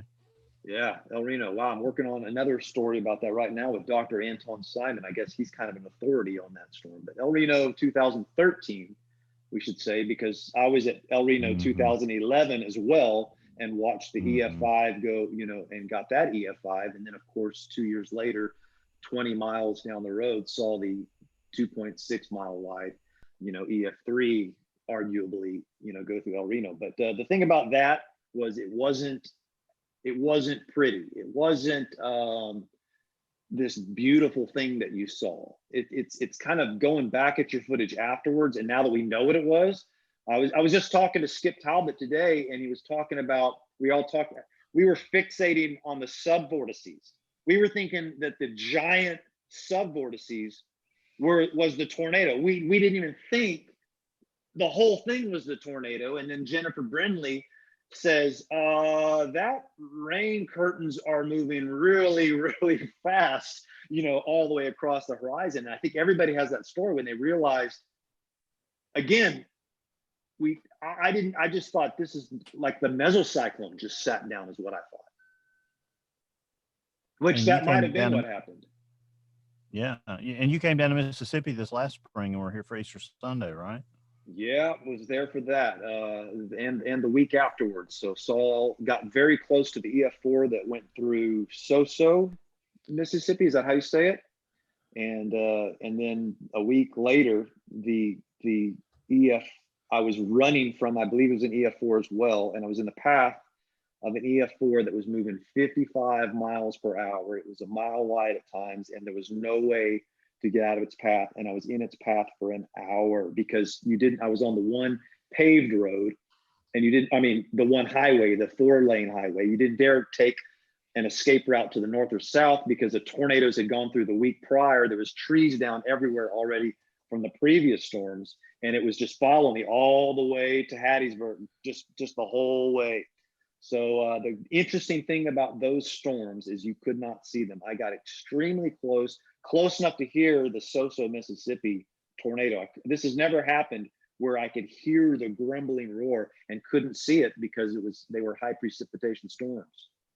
And the Soso, Mississippi storm was 2.3 miles wide. I drove past the damage path, several times this year, and even did my own measurements as it crossed the highway. It's just like you're just driving. There's tree damage, tree damage for over 2 miles. That sounds like a bad dream, Troy. That's something I'm going to probably dream about tonight. After that, being on one of those Mississippi highways, trees on both sides, and a large supercell tornado chasing me. That's not a good feeling. I assume, Hank, that makes you a little nervous when you can't see what's causing that rumbling back there. Oh, both days. Mississippi is so terrifying to chase in. And we do it because it's either you can sit at home and watch Netflix. I mean, it's a long shot. Chasing Mississippi is such a long shot, but it's what we do. And you just, if you're going to chase in Dixie, you have to go with the attitude. I'm okay not seeing anything. Even if I get right on the tornado, I'm probably not going to see it. And you probably don't want to get off the interstate. So it's a one and go thing. So you get where, on the interstate, way in front of it, and you just let it go by you. And then that's it. You go home. All right, Hank, I'm going to put you on the spot, Hank. Top go ahead, top 5 photogenic tornadoes. That one. There's 3 of them right there. That one first, that one second, that one third. And then this one that Joe Bird painted with the marshmallows all in it. That's number 4. And number 5, we'll say, how about that Ray, Colorado tornado? That was kind of pretty. Yes. Remember that in 2016? 16, yeah. yeah. That was a pretty tornado. Yeah. Excellent. What are your top 5 favorites? Oh man, you put me on the spot. There you go. Turnabout's fair play. It is. I liked Ray Chapman. I liked it. It wasn't as pretty, but it was, for me though, I chased it. I was on the radio with that storm. So again, I've never seen a tornado. So I'm always looking through your videos or your pictures or whoever, but Dodge City and oh goodness, I can't think. Remember Roswell in 2014? Yes. That sunlit one? Yeah, I missed that by 5 minutes. Oh my goodness. It still hurts. Daniel Shaw was there. Daniel Shaw saw Simla. Daniel Shaw saw everything I missed. Daniel Shaw is there and he laughs at me. He sends me texts of it. He'll send me pictures of it. Hey, Hank, you got your guitar? We thought you'd play a little bit for us. Come on, man. Yeah. Of course. We got to do put people on the spot too. Rights or anything for this, do we, James? No, we do. They can't take us down for this. I'm trying to think 70s songs. How about this one? Hold on. Love will keep us together. Captain and Toenail. The Captain and Toenail. Yes. I forgot it. There it is. Yeah. Hey, can you play Freebird? That's the most important question here. I don't have a slide and I don't have it plugged in, so I can make the noises with my mouth if you want. Freebird! Yeah. Freebird! So have you captured a coral snake on your snake project yet? Oh, yeah, coral snakes are dime a dozen down here in Texas. The snake I'm after. Really? Yeah, the snake That's I'm the after. snake I'm scared of. The snake that I miss, I go every year to Thailand and I crawl through the jungles for a week trying to find a cobra. And I mean, and the people there are just, cobras, they're everywhere. I have not seen a wild cobra yet. Hey, Hank, tell me about the transition to kind of being a celebrity. I mean, come on, man, you're Pecos Hank. I mean, tell us about some of the creepers that you've attracted over the years. Man, there's this show called WeatherBrains, and they're these guys that you wouldn't believe. Ding, ding, ding, ding, ding, ding, ding, ding, ding. Yeah, bingo. We know exactly now. It would be these guys right here. I mean, you have a very large following. I mean, you're kind of a big deal, man. I mean, what's that transition been like? I mean, you're very public now. Books. Your home smells of rich mahogany. Yeah, rich mahogany. Yeah. People know me. It's weird because first off, I think of celebrities as rich, and so maybe if I ever get rich, then I'll. But no, it's nobody ever knows me unless it's an all sups in May in Oklahoma. Then they know me.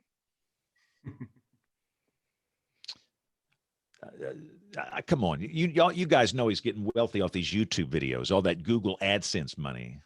I wish that was the case, but unfortunately, and this makes a lot of sense, and I'm not complaining, is that it's not a good idea to have your product associated with fear and people screaming and stuff like that. One of my good friends that I worked with at Belo at CBS is a mechanic named Scotty Kilmer. He's been working on my car for 20 years. He has the most famous YouTube channel on auto mechanics. If you've ever done it yourself, tried to fix your car, Scotty does it. He makes like 10 times the amount I do per view because everybody has a car and everybody wants to. So yeah, nobody's making a lot of money off of their YouTube videos. Tell us about social media. How do you deal with that monster, the tweeter, the face bag, the gram? This is how you deal with social media, guys. It's really simple. You just turn it off and you don't go. I don't Twitter. I don't Facebook. I've been liberated from it and it feels so good. Yeah. Yeah, you're on the face bag. I've seen you on the face bag. I mean, when did you go off of this thing? You know what? I hop on to promote myself with the new video, and then I run. I throw it, and then I run for the door. You know, I need to get back on it. I just took a year off, and I don't feel like I missed out on anything. It can be overwhelming. The comments in Facebook alone off a single post can crawl up in here. Yeah. And it can you start playing mental gymnastics with some of the stuff you read on there, and you've really got to protect yourself, you know. Isn't that strange? We get 100 good comments, and then that one guy who just says with the two likes that their followers you were talking about earlier, you know, you're thinking about that guy. What's wrong with us? But if somebody wants to be the next Pecos Hank, what's your advice? Oh, get ready for a lot of sacrifice and suffering. No, I don't know if anybody would sacrifice the things that I did for storms. Maybe a few of us. I mean, Paul's starting to do it, but yeah, I slept in some very unsatisfactory couches on my better nights over the last 2 decades. Show title. Yeah, I'm writing down as a show title. It's one of those things where you're doing it like and after I got that first tornado in 2002, like I made a video, I made a little film about it, and if you came to my house, I held you hostage and you had to watch it.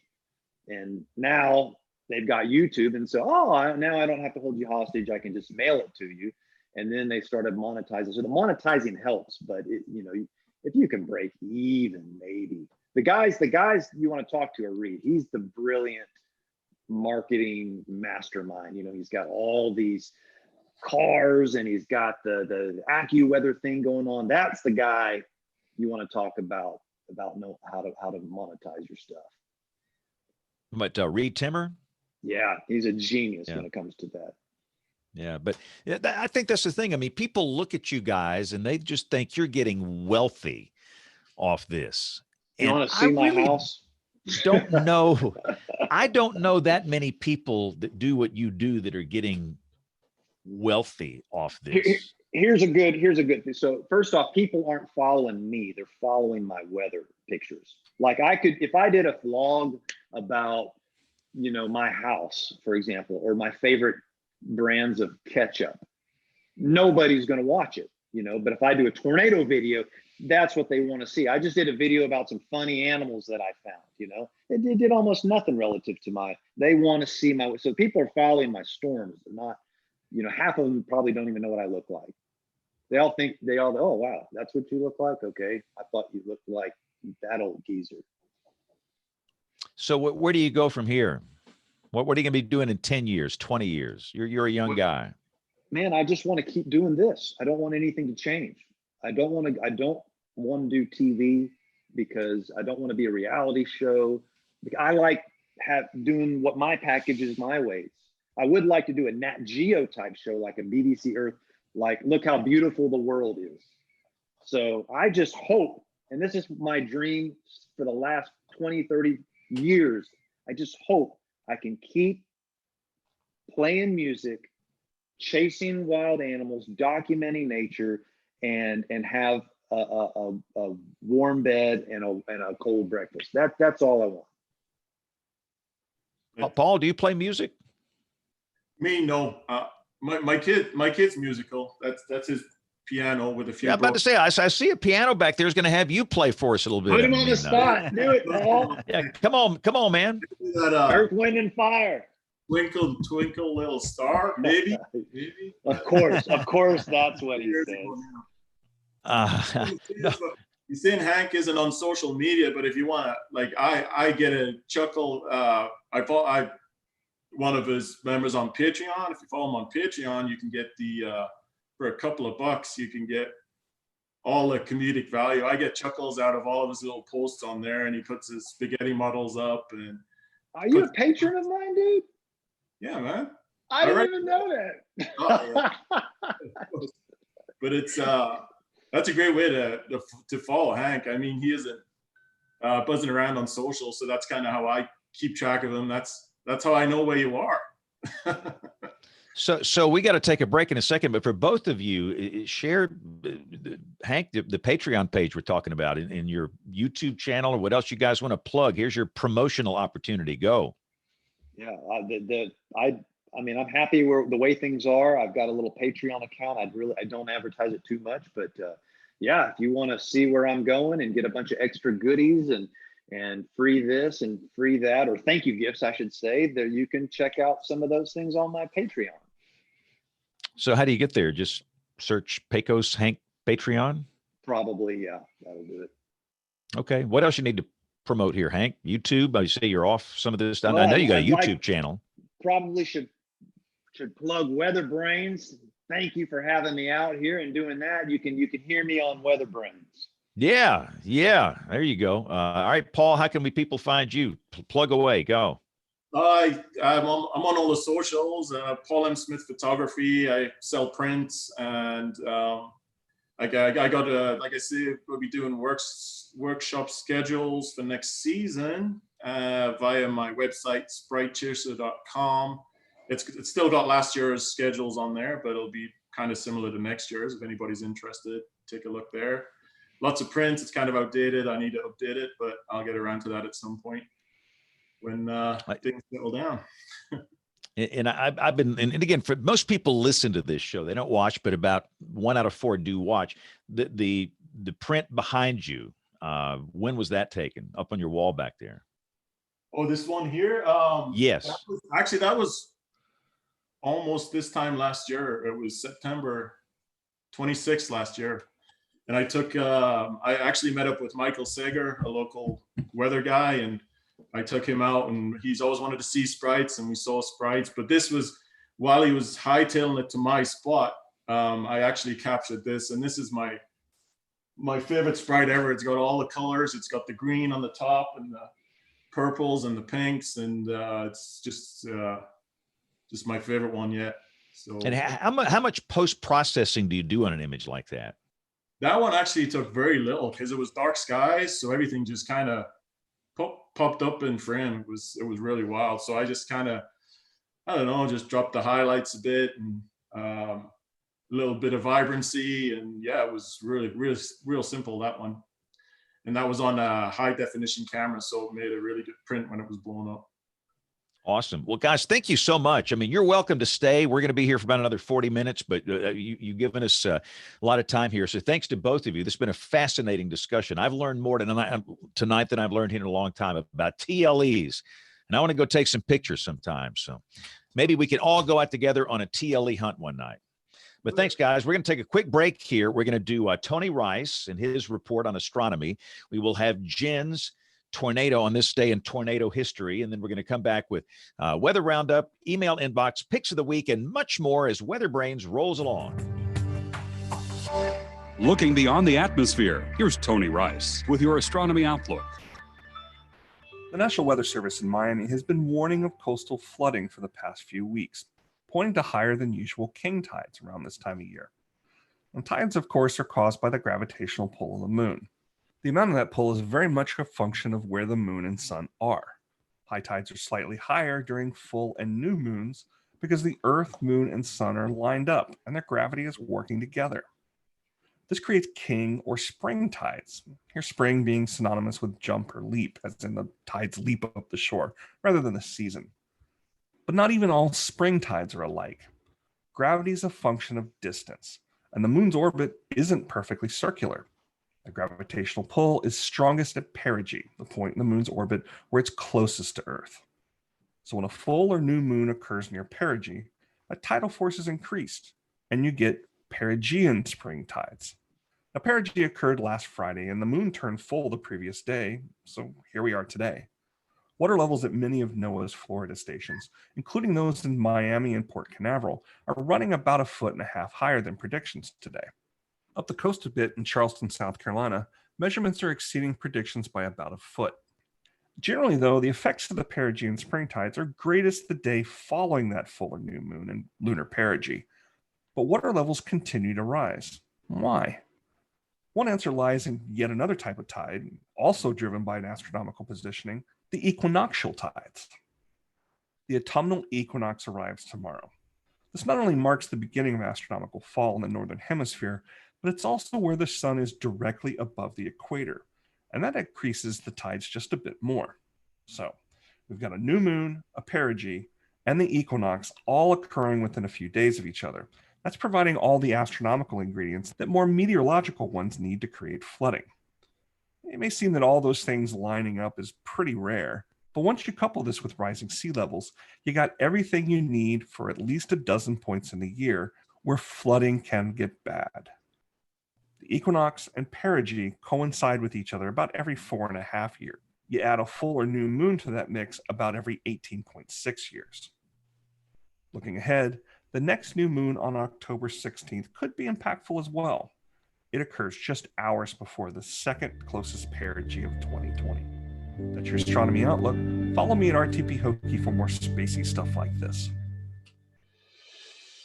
This week in tornado history, a total of 9 tornadoes were confirmed on September 24th, 2001, across parts of the Mid-Atlantic and the Northeast.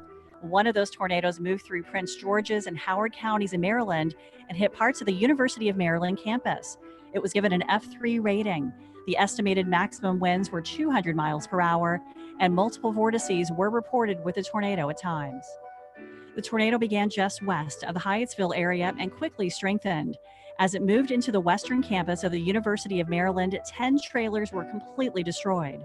They were being used as a temporary office for the Maryland Fire and Rescue Institute. Debris from the trailers was found 60 miles away in extreme southeastern Pennsylvania. For the National Weather Service storm data entry, quote, 4 of the 6 people inside the trailers were injured, 1 seriously. 1 staff member was thrown free of the destruction and was found in a dumpster nearby. Another person dug their hands into the carpet and held on as their feet were being pulled up into the air by the tornado. The other 4 occupants, including 1 child, took shelter under desks and survived. Tragically, there were 2 fatalities. Sisters Colleen and Erin Marlotte were visiting their father, who worked at one of the trailers. They had left by car shortly before the tornado hit, and the tornado picked up the car near Denton Hall and, quote, threw it either around or over an 8-story dorm. They were killed instantly when the car crashed into a wooded area.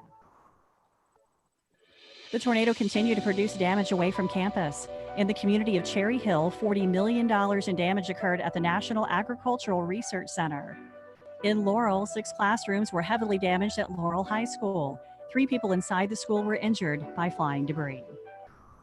We do have a detailed summary about this event and also hundreds more at tornadotalk.com.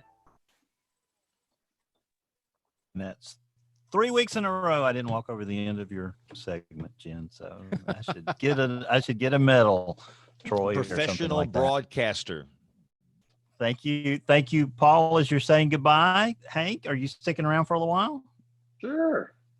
Good. Stick around. This is the best part of the show every week. Our sponsor, it goes Midland, down the tubes here. After we get through with Bruce, it goes after right about down 5 minutes with Bruce. Then it goes down the Yeah. tubes. But this is when we're joined each week by our favorite weather radio guy, Bruce with Midland Radio. Bruce, welcome to the show tonight. I know you listened at the end of the conversation there about the sprites and all those TLEs and all that cool stuff. We're just coming off a week of the National Weather Association annual meeting. You guys sponsored the Supporting Women in Meteorology event.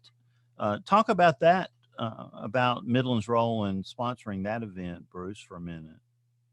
Well, I think this was the third year that we sponsored it, and it started out as kind of it's a little luncheon meeting, and it was supposedly, just for female meteorologists. And then the National Weather Service is also, they've always supported it very well. And Louis Uccellini comes, and John Murray, and, a lot of the important people show up for this. And since then, it's really developed and really grown. And now it's amazing the number of people that are showing up for this this luncheon that we do every year. So it started out as supporting women in meteorology, and now it's kind of just supporting everybody. But it's interesting to hear some of the issues that especially female meteorologists have had to deal with. And I can't believe this is the 21st century. And they're still talking about having to put up with some of this garbage that I thought we all took care of back in the 70s and 80s. So just in time, we got Aubrey back to come in on that comment right there. You would Bruce, agree with that, wouldn't you, I mean, Aubrey? my gut feel is, and I'm waiting for Aubrey's response, and James has talked about this, is a lot of that toward the women comes back through social media. Yeah. That's where we see so much of that. And like you say, it's just unbelievable to me. It does, but I have to say I can't remember how long I had been here, maybe a few months. I did get a phone call from a woman, an older woman here at the TV station telling me that I was in the wrong career because a man should be doing my job.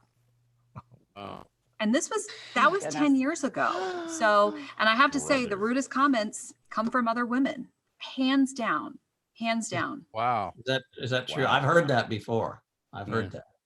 I can give you an age Jen, you're range, behind the radio mic most of the time. I mean, do you get any goofy comments that some of the television broadcasters have to deal with? Nowhere near what they have to deal with on TV side. I mean, because I am behind the microphone and on the radio, a lot of times I get a lot of critique on how I say something, or if I say something quirky, they've made fun of me for, why did she say, high near the century mark? That was one of them I said one time, and they're like, doesn't she know that has nothing to do with weather? That's a period of time. But I'm like, but I'm trying to be cute.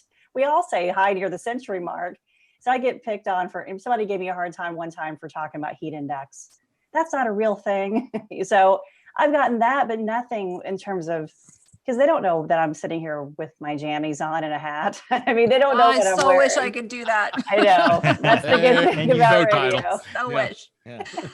But social media has definitely made it a lot worse. And let me say that I do not even get it anywhere near as some of the other broadcasters, especially in some of these bigger markets. It's very tame for me here. I do get it, but I honestly don't know if I would stay in this field if I did get it to the extent that some of these other female meteorologists get it. I mean, people are angry at pregnant meteorologists for showing a baby bump on air when they're pregnant. I'm going to say something because I kind of witnessed this last week. I think we ought to schedule a James Spann lesson, an hour-long class, Bill, okay? How to handle that. And basically it is, hey, if you want to go that way, I'm going to shoot you quicker than you have ever been cut off in your life. And that's the way you handle it. That's the way you handle it. Thank you, James Spann, because you've had to do that. And you know what? That's what needs to happen. Cut them off. What do you always say, James, like during the tropical system last week? Block first and ask questions later. Now, I will say this, when I first graduated college, I wanted to do TV. That was my goal. And I took the TV classes at school. And then I sent my tapes out, and I got critique from a TV meteorologist, a woman TV meteorologist, who pretty much told me I didn't have the TV hair, TV makeup. I didn't have the look, and that I did not pursue TV after that. I was very blessed that I got a chance to be what I wanted to be behind the microphone, because I'm still being able to tell the weather stories, but it did cut me to the core to go, well, I didn't go to school to have the look. I went to school to tell people about the weather because I love it. So, but I did not pursue TV after I got that critique. That's funny because I never wanted to be on TV. I wanted to be behind the scenes. And I was told that there were no jobs behind the scenes and that I needed to get my butt in front of the camera. And against everything I wanted, I did.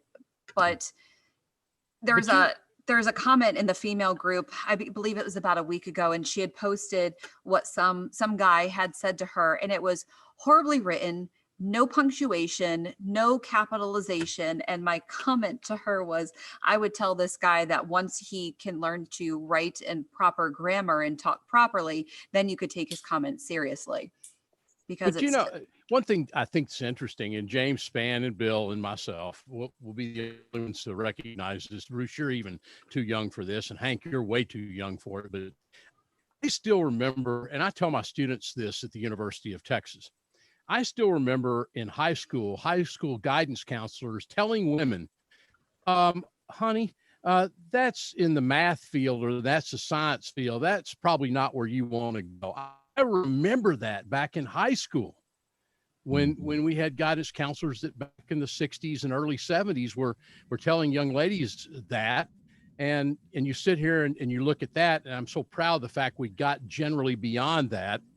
But again, we're back, James, to 2020, where people will tell you the sun comes up in the west and kill you if you and want to kill you if you don't agree with them. So Bruce, I'm not quite sure how I derailed us off onto this conversation. We went right down the tubes. Right down. That's okay, because it was an important conversation to have, and I'm glad we had it. But Bruce, I was just thinking, when I think of Midland weather radios, I think about the WR120, the classic.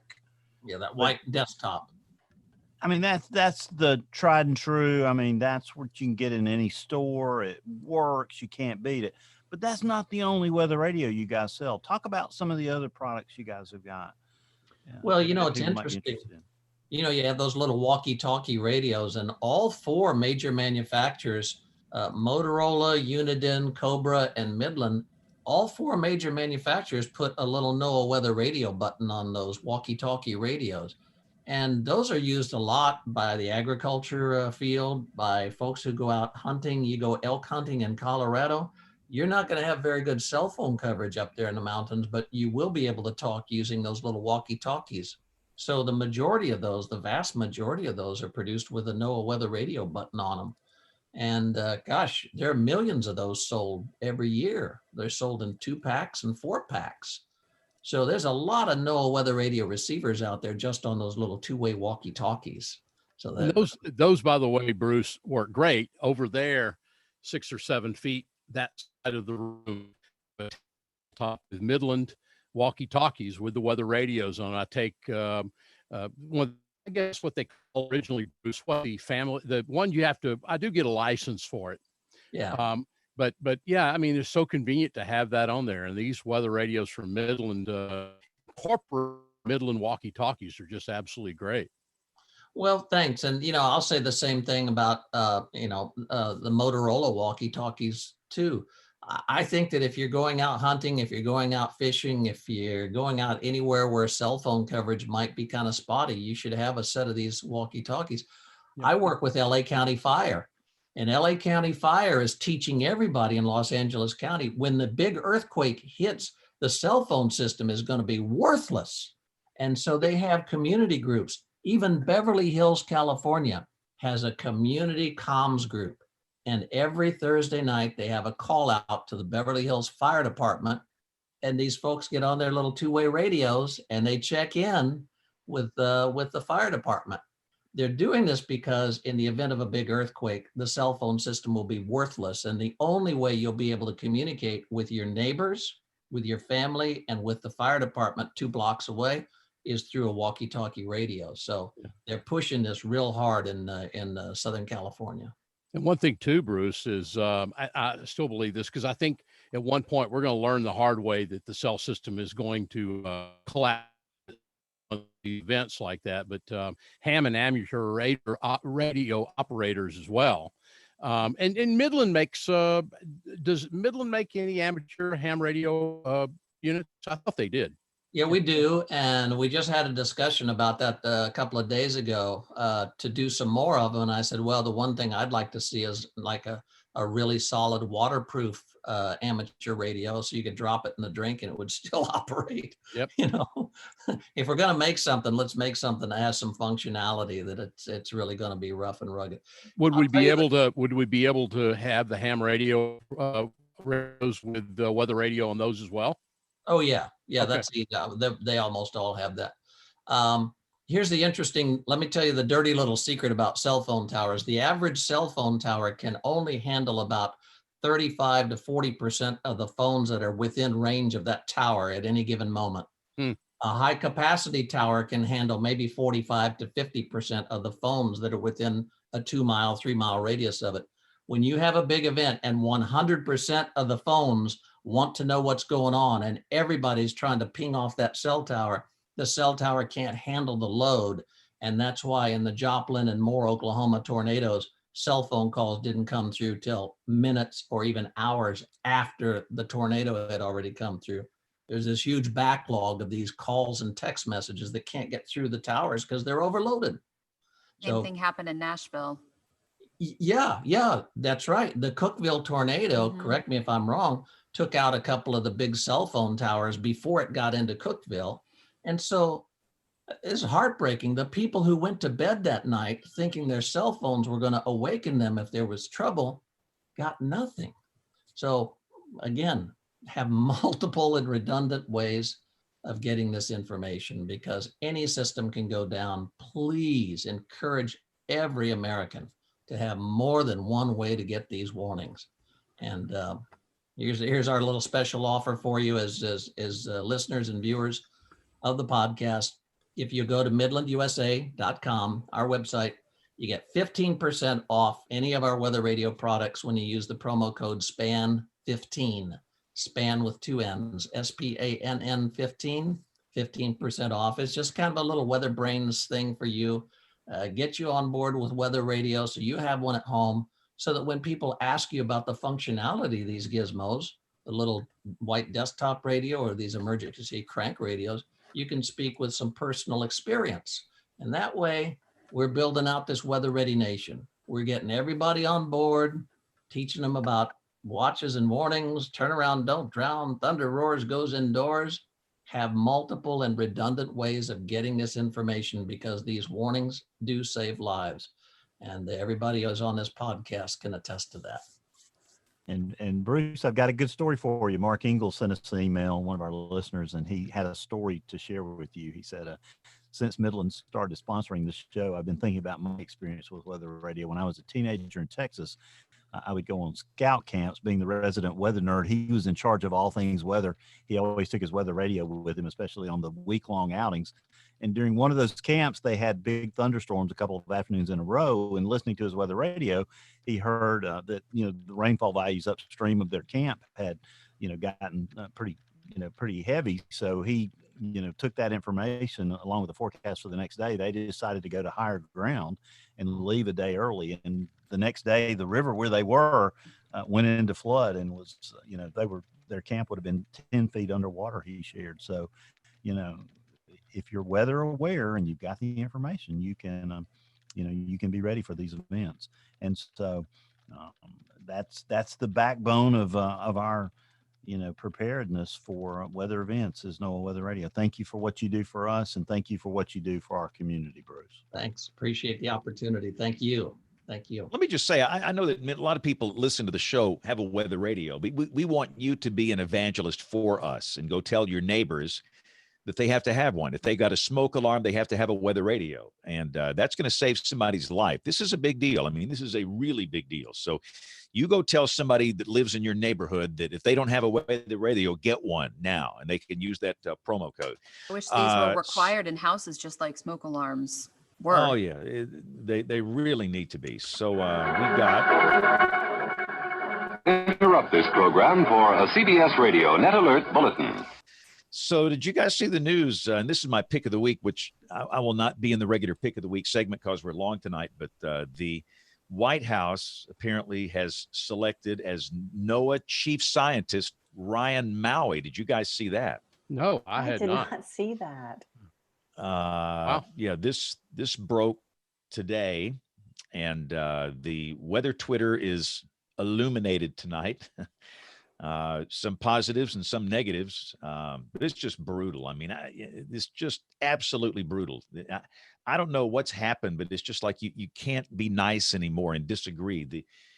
We have lost our ability to disagree with civility and decency. I don't understand that, but there's F-bombs and threats and stuff I can't even show on here, but it's just, but I thought that was very interesting. And I don't think he's made any comment. I don't know if you saw the H.R. McMaster's piece on 60 Minutes last night, but he says that our divisiveness is the biggest threat to our national security right now. Absolutely. I think he's absolutely right. A house divided won't stand. I mean, it's not that hard. And I don't know if this was some, I've heard of the conspiracy theories, but everybody is fighting and everybody wants to just fight. And it's anger and hate and rage. And it's just unbelievable. So, we all deal with it. But anyway, we'll talk about that later. But Aubrey, have you got time to do email real quick by any chance? Sure. Okay, so let me roll the email music here, and let's see if by chance we just might have a few emails to read. Letters. We get letters. We get stacks and stacks of letters. So to be honest, I have not gone through all of my email because I did take a few days off last week, but I did get this one in from Harvey Day Jr. What happens if we run through all of the Greek letters for hurricanes? Let's hope that doesn't happen, but this is 2020. Yeah. Is there a contingency plan? I don't think there is one. I don't think there is either. No, I think there is. You go back to the drawing board. You sit around a conference room and start making up some names. Do we just go into the next list for next year and just throw that one away? You have to get a down committee. The road, start using next year's names. Yeah, no, if that's the case, we're in big trouble. The only time this has happened, we've gone into the Greek alphabet, was 2005. Of course, 2005 was Hurricane Rita, Katrina, very active year. And I saw a tweet from Panovich tonight that said, Beta is about to be someone correct me if I'm wrong, 9th named storm to make landfall in the U.S. And the last time that's happened was 1919. It's back when I started doing weather on television. That was James. Yeah. Troy and I got our start back then. Excuse me, 1916. 1916 for the most landfalling named systems on record in the U.S. So 1916 with 9 named storms. I thought that was an interesting stat. Of course, hurricane stats are like baseball. You have a stat for everything. Mm-hmm. Well, we're going to have one roll out of the Caribbean the first week of October, and it's going to hit something in the Gulf between Miami and Texas. Wait a minute. Let's play the weather bell. Not the weather. This is the weather ball jingle here before we talk about it. When the weather ball is red, haven't played this in a while. Weather is ahead. When the weather ball is white, colder weather is in sight. When the weather ball is green, no change in the weather is foreseen. When colors blink by night or day, precipitation's on the way. So what are you saying, Bill? Is a hurricane in October? What's your forecast here? I think around the 6th or 7th, we're going to have something in the Western Caribbean that's going to roll up into the Gulf. And depending on where the high is, I'm afraid it's going to affect either the Western Gulf or Southern Florida. I'm going to be pumping gas by then at a gas station because I'm getting really tired of this. So, it really is ridiculous. I'll tell you what. So when I saw that on one of the GFS runs, when I was doing my weather over the weekend, I just was like, turn it off. The GFS. They say, isn't that the worst one or second worst one to use? Bill's one of these guys posted 384-hour output, There's support in the European, though. I mean, for something to come out of that. Well, I've already had like 5 people tonight send me, is this true? Is this true? Because Uncle Joe's Tot Locker Facebook page is posting 384-hour output of a major hurricane at Panama City Beach. I hadn't seen that. The GFS didn't even have the physics for the hurricanes with the new upgrade, that it didn't even have the physics for, and that's why it's doing so poorly, is it's not even written into the fancy algorithms. Should have asked Neil Jackson about that. James, talk for a second. It seems like Hurricane Sally snuck up on the Gulf Coast. And I mean, we were telling people on Monday in places like Milton, Pensacola, places, what to expect, and it pretty much played out. Well, this is a Kim question. Where did it break down? She's not here tonight. It's a social science question. I think people saw category 1 or category 2, and they've had an experience with that, and it wasn't that bad, and we're just going to stay. And what we obviously have learned is that it doesn't matter if it's a 5, 1, 2, 3 tropical storm. All that matters is the impact. And somehow in the weather enterprise, we didn't communicate that properly, I guess. All they hear is 1 or 2, and that's it. That's all they hear. I don't think they listen to the storm surge warning. I don't think they listen to the detailed text. And I will say, in their defense, in the public's defense, it's overwhelming, the information that is thrown at them. If you read an entire Hurricane Center advisory, if you read an entire blog post, if you get on the social media and look at all this just constant bullets of information, and it's long, and it can be confusing, and it can be conflicting. One guy's saying this and one guy's saying this, and I think it goes back to the old thing I always say, is that somehow in the weather enterprise we need a simple, unified message. We'll communicate it differently. Different people will say different words, but it's the same message. And I don't think we had that for Sally on the Gulf Coast for some reason. And I'm getting all these notes from people. Well, the local governments didn't do anything. They didn't say anything. They didn't do anything. There was no evacuation. I don't know anything about that. I can't even comment on that. But I think there's voluntary evacuations in zones 1 and 2 in Mobile, Baldwin, and Escambia, which were the important ones. And I mean, right. But they're saying it's voluntary and not mandatory. Right. And people didn't. But most people, when you look at it, it was Hurricane Katrina in Gulf Shores and Orange Beach all over again. I mean, it looked just like it did in 2005 after that hurricane. Right. And again, this is we'll get with Kim and see what she has to say, but it's a Kim, this is a social science question. It goes, we're all physical science people. We're not social science people. And what was wrong with the messaging? But I do agree, but I'm hearing a lot of this from down there is that you guys are fake news. Any idiot knows this was a category 3 or 4, and you guys are lying and you missed it. And you said it was a category 2. And that's part of this mindset we have in this country, is that everything's fake news and you can't believe anything. And some people honestly believe that they were lied to. When the Hurricane Center said this made landfall as a category 2, they say, I've been through 1s, I've been through 2s. This was a Frederick. This was a category 3. Well, 1 you mile got that an hour, mindset down there. Is there such ignorance with, and I don't mean this, but meaning of when you're down there, when you've lived there for 20 or 30 years, that better because you've dealt with it, instead of looking at the actual science and the difference between storms? Is it just trying to change a mindset? Well, I ask you another question too, James. People wanting a mandatory evacuation. Folks, if you have a brain and you're able to think on your own, can't you make decisions, get out anyway? Yeah. I mean, I know I'm a Texas Aggie, but come on. I mean, Yeah, I mean, the forecasts were easily calling for 10 to 20 to 30 inches of rain. Yeah. Right. And I think they were ready for that. I think what surprised them was the wind damage was so extensive. The power outages were so extensive. There were so many trees blown down in all of Baldwin County, not just the coastal. Yeah. And I think maybe that's what caught them off guard. I don't know, but we need to get Oldshoe on here. John Oldshoe, our old colleague, he lives down there, and he is deeply rooted now into South Alabama culture. And I think he could speak to this, which would be a very interesting topic for a show to talk about. But because I do agree. But hey, we got to do picks of the week here. And I hate to do this, but I got to go do some television, Bill. So I'll let you guide picks of the week to wrap up the show this week. Thank you, James. All right, Jim, we'll start with you. Let's hear your great pick of the week. All right, I'm going with the Weather Ready Fest, virtual Weather Ready Fest. I had the opportunity to do 2 different classes, and those got up this week.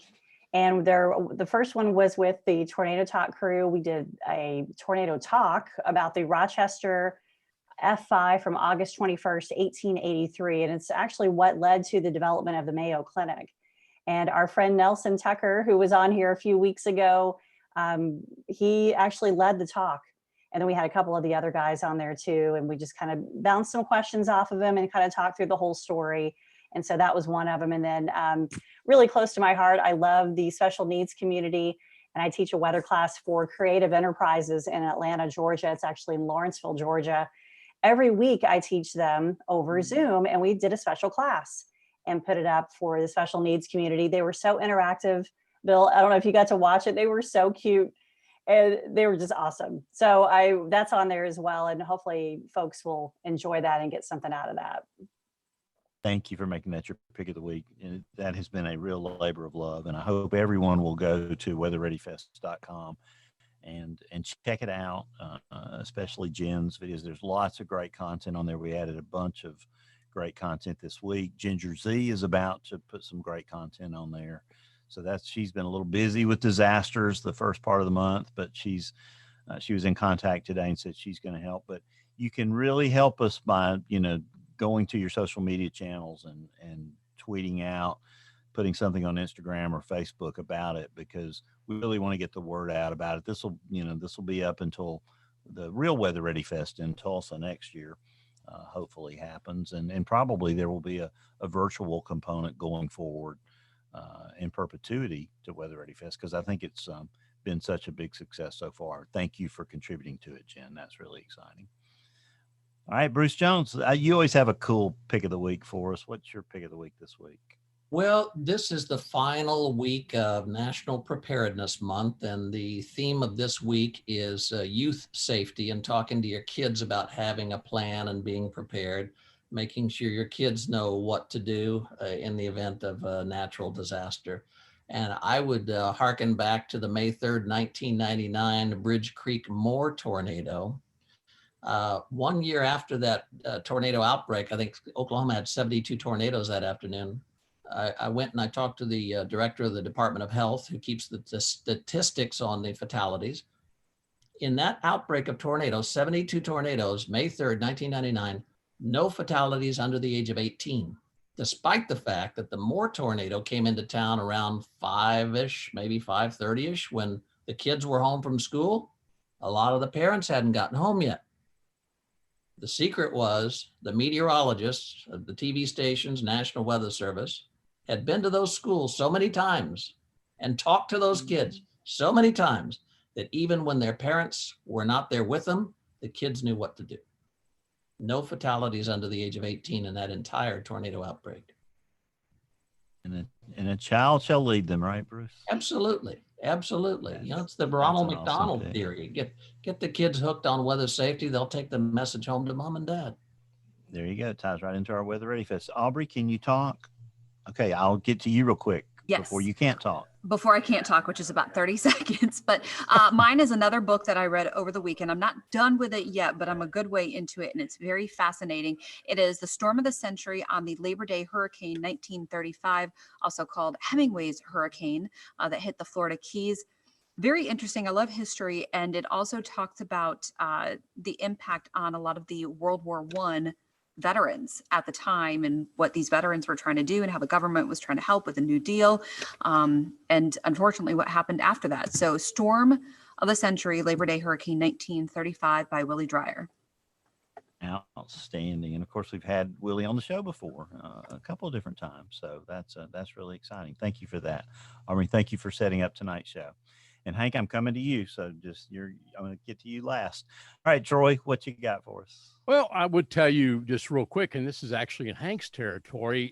This is not so much pick of the week, just a real quick weather update. I got email from Linder over at Harris Flood Control, and they're starting to have some flooding issues around Houston now. We've got a one gauge someone just told me about with over 8 inches of rain in Brazoria County, and Jeff is telling us now that some of the bayous are within a couple of being bankful now around the Houston area. So this has gotten to be a little bit more of an issue there. I know there was a scale flood discussion issued from the Prediction Center about an hour or so ago, talking about the increasing flash flood threat over Southeast Texas. So, and another one, and this is probably closest to Hank and myself, and I don't think anyone really knows this, but this is really good news. And a little while ago, a bird flew in the office here and sat here and told me about this. I can't tell you who it was, but folks, tomorrow morning at 8 o'clock in the morning, the National Weather Service office, forecast office in Lake Charles will resume 24-hour operations. They have been out. They will resume operations tomorrow. There's still some things going on, but Andy Patrick is the MIC there, a great guy. And of course, Donald was with us last week, but they're going to start operations tomorrow. I'm told that upper air may pick up in a couple of days, but our salute to all the folks, the men and women at the Weather Forecast Office in Lake Charles. We welcome you back to your office at 8 o'clock in the morning. That's good news. And my pick of the week was actually, as you saw, Bill, was the Lake Charles Forecast Office webpage. So they'll be back in operation just in time to wave as the remnants of Beta go by. Yeah. I thought it was going to be Wilfred, but it made it all the way to Beta before we got there. So, Pecos, Hank, it's been great fun having you tonight. Any chance we can squeeze a pick of the week out of you? Pick of the week. I watched that new documentary on Netflix. I'm trying to remember the name of it. It was The Social Dilemma. Is that what it's called? Mm-hmm. Have we seen that yet? It's the social networks. I saw the trailer for it. Yeah, and how it's working. And man, they kind of missed something. And first off, everybody needs to watch this documentary. I think it's really important of this new thing that's in all of our lives called the algorithm, and how our biases are just reinforced by this algorithm. Now, throughout humans' history, we've had this thing where we tended to believe some wacky stuff. We just do that as humans. And so we came up with some armor against this, and it's called the scientific method. Okay, so to help you understand, one, your own biases. Now we have an algorithm out there that's the opposite of that. It's reinforcing everybody's own. And I don't want to blame Facebook. I don't want to blame Twitter. I want to blame ourselves. It's because we are not embracing this really simple tool called the scientific method, and to help root out biases and get to the facts. So that's my pick of the week. Thank you. That's an excellent one, and one that we all need to take to heart. But that's a really good thing. We need to all go watch that. There's no question. My pick of the week are all the guests coming up on WeatherBrains. I would be getting a foghorn right now. Span were around, but next week we'll have Don Paul. He'll be talking about Buffalo weather. Lon Curtis, October 5th. That's going to be really exciting. Our old friend Sean Potter will be here on the 12th talking about his book about Cleveland Abbey. And I'm really excited. A little bit of breaking news. Too bad we can't play the jingle. Monday, November 23rd, Mike Farrar will join us talking about modeling, and Betsy Kling will be the guest panelist that night. So that we'll have to move that show up to 7 o'clock. So just a little warning. So we can get Betsy's television done, but that's my addition there. So those are some of the guests coming up on the brain. So Troy, I guess we might get out of here right at 10 o'clock. If I got a motion to you to join, I'd like to make a motion, Mr. Chairperson, that we adjourn this very entertaining meeting tonight. All right. And I bet I could get a second out of Jen there more. I second, because I turn into a pumpkin right now. There you go. Well, WeatherBrains is the weekly netcast. It's all about weather. We are 766 shows into this thing. We've been doing it for a long time, but I don't think I've had any more fun than I've had tonight. Thank you, Hank. Thanks, for joining Hank. us. Thanks, Paul. A lot of fun. Yeah. And until next week, when our guest will be Don Paul from Buffalo, I'm Bill Murray for the whole WeatherBrains gang. As I always remind you, keep an eye to the sky because you'll always have something fun to look at. Thank y'all. Awesome. Thank you. Thanks, Hank. Bye. Thanks, Hank. You bet, guys. This is a lot of fun. Anytime, please have me back. I'd love to come back. Hey, all you got to do is yell whenever Be you careful. want to Be careful, Hank, what you asked for. I'm doing it. I'm yelling. Anytime. You're welcome. I'd love to come back. I feel like I didn't get to ramble enough. Good. Well, you got a standing invite, sir. Just send an email. I appreciate everything you guys are doing. Thank you so much. Thanks, guys. All right, baby love. I'm done.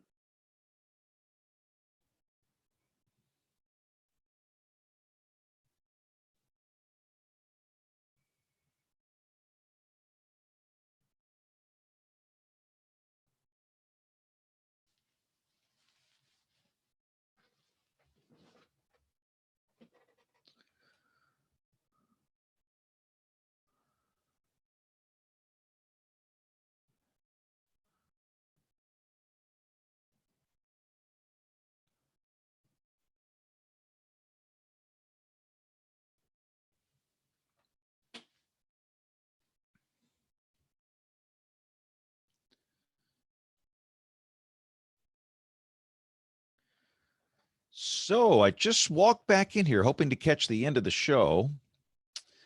And apparently we have football on the air tonight.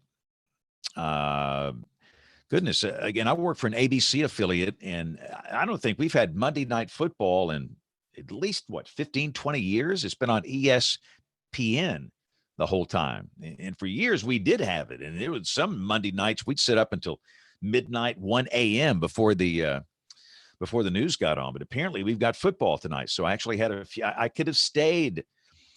Okay. Well, anyway, great to have Hank and Paul on the show tonight. That was a lot of fun.